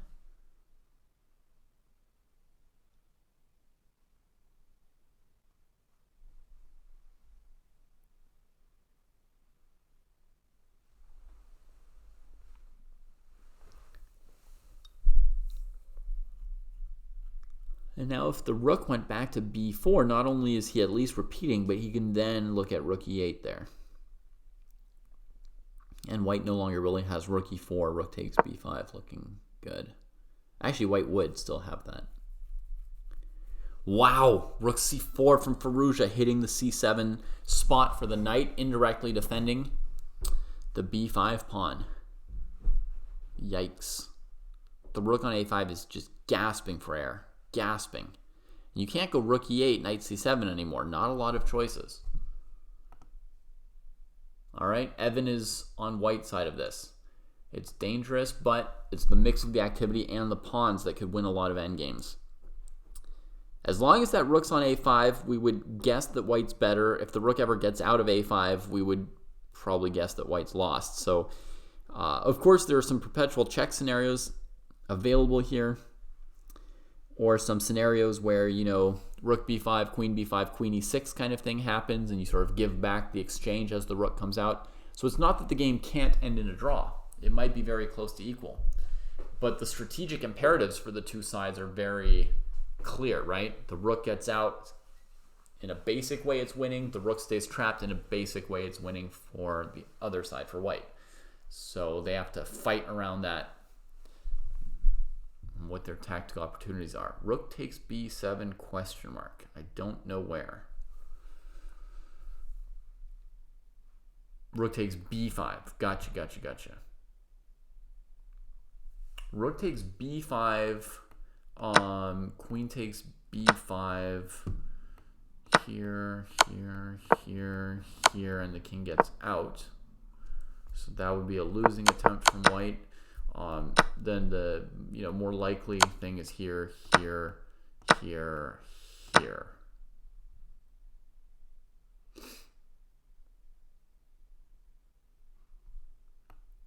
And if black takes here, they've got enough counterplay, surely.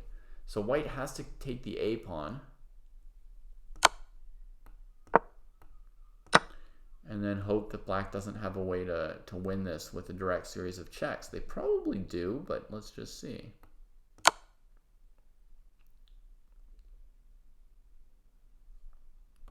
Here, check, here, check, here, check.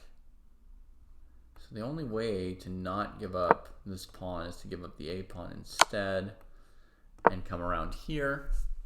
Now, I think queen e6, king f4, the king's close enough to defend his pawns, right?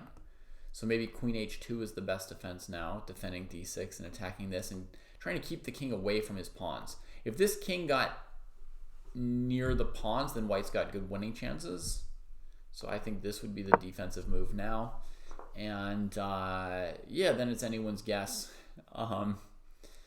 what the result is here. White can at least temporarily hold on to the pawn, but the end game is very much in doubt, I think.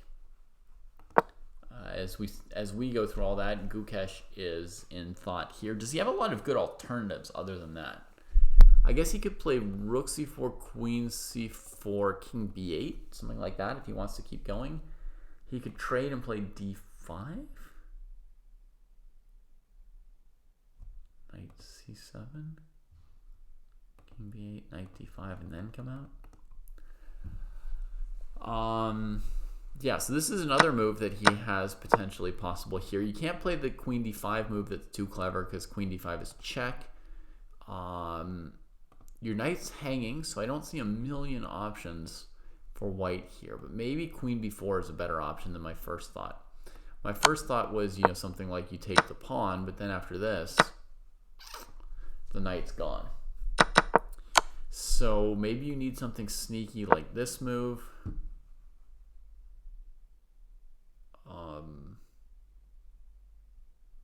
Hitting the rook while you still have knight c7. So rook b5, queen b5.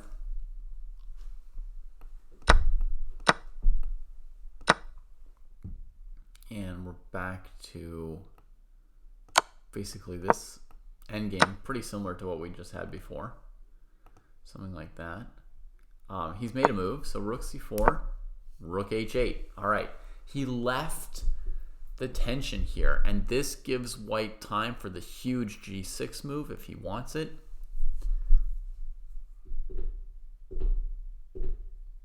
It looks winning at first, but that's just like the 3-second look. g6. I mean, rook h4 is done. Rook b5, queen b5. Rook b5, queen b5, queen e6. Queen a5 to c7 and rook a4 mate. So there's no rook takes b5 here. I'll just put that on the board, folks. If you take, then, white's up a knight with the pawn queening. So it'd be to go here, but there's check, here, check, here, and mate. It's very, very clean. So if white goes g6, what moves does black have? He's played g6.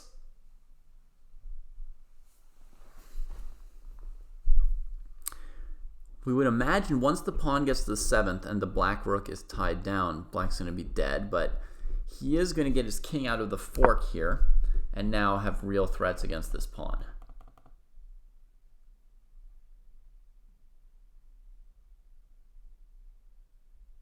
You wanted to do something fancy. I mean, this is fancy enough if it wins, right? So now rook takes b5.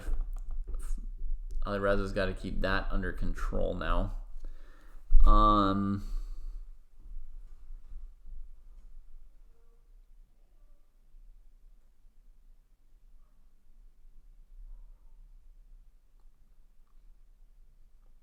But I mean, he could go g7, rook g8, rook f4, right? Or g7, rook g8, rook c7, right? He's in that kind of position to finish it off. The point of rook c7 is, you know, let black take on b5, trade, and then just bring white's rook to f7 and f8 with queens off the board. So I'll just show you real quick, like my idea. Here, right? And now you could take this way. Here, here, here, right? And what's the defense against this and this? I don't know. I guess this would be maybe strongest with the idea of rook here, here, rook f8, here. It's still lost. It looks lost, doesn't it? Yeah, it looks lost. Something's been played. He's played g7, of course. And now he's going to get 30 more minutes to figure this out. Rook g8. So they just made time control. Let's just check. Cameron Ding is done. Noterbeck and Levon. King b1. d3 was the choice. Oh, man. And he's going all the way. And now the rook goes after c5. He played queen b3, not queen b6. Queen b6 takes, and I guess black's collecting enough pawns that it's dead, huh? So he tries to mess with black on that diagonal. Wow. Yeah, if you take on c5 and let the white rook get the 5th rank, white's a minuscule advantage again. So he doesn't even allow that. Gets checked from here. Takes it. Technically up a pawn, but it's not enough. This pawn's not enough to win a game. You can't win a pawn you can't win a rook endgame with that pawn. What about g4? It would have been this, huh?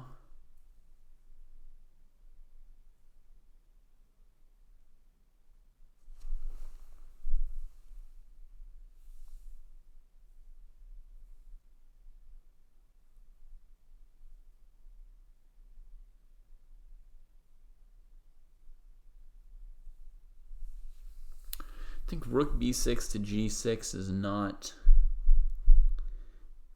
winning.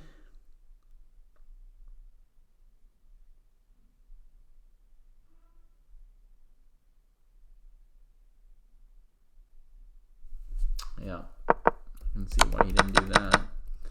So they get this endgame here. Maybe he's got this move. Rook here, takes, check, takes. Okay, no, before we just call it a draw, he has a juicy move left right here, right? He's also got rook g4, rook e5, rook check.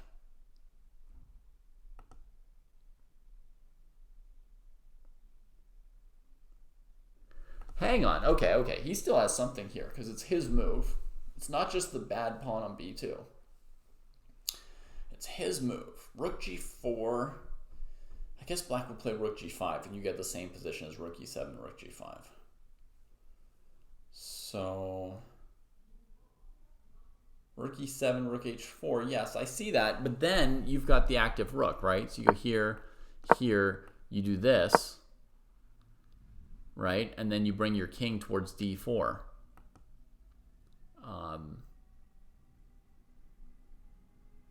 And you might not even need the tempo there. You might be able to just do this, and in case of this, come here. And if the king comes this way, go take the a pawn. And if it doesn't, you go rook e5, king d4 next. So we may or may not even need the rook e5 tempo. But rook e5 here.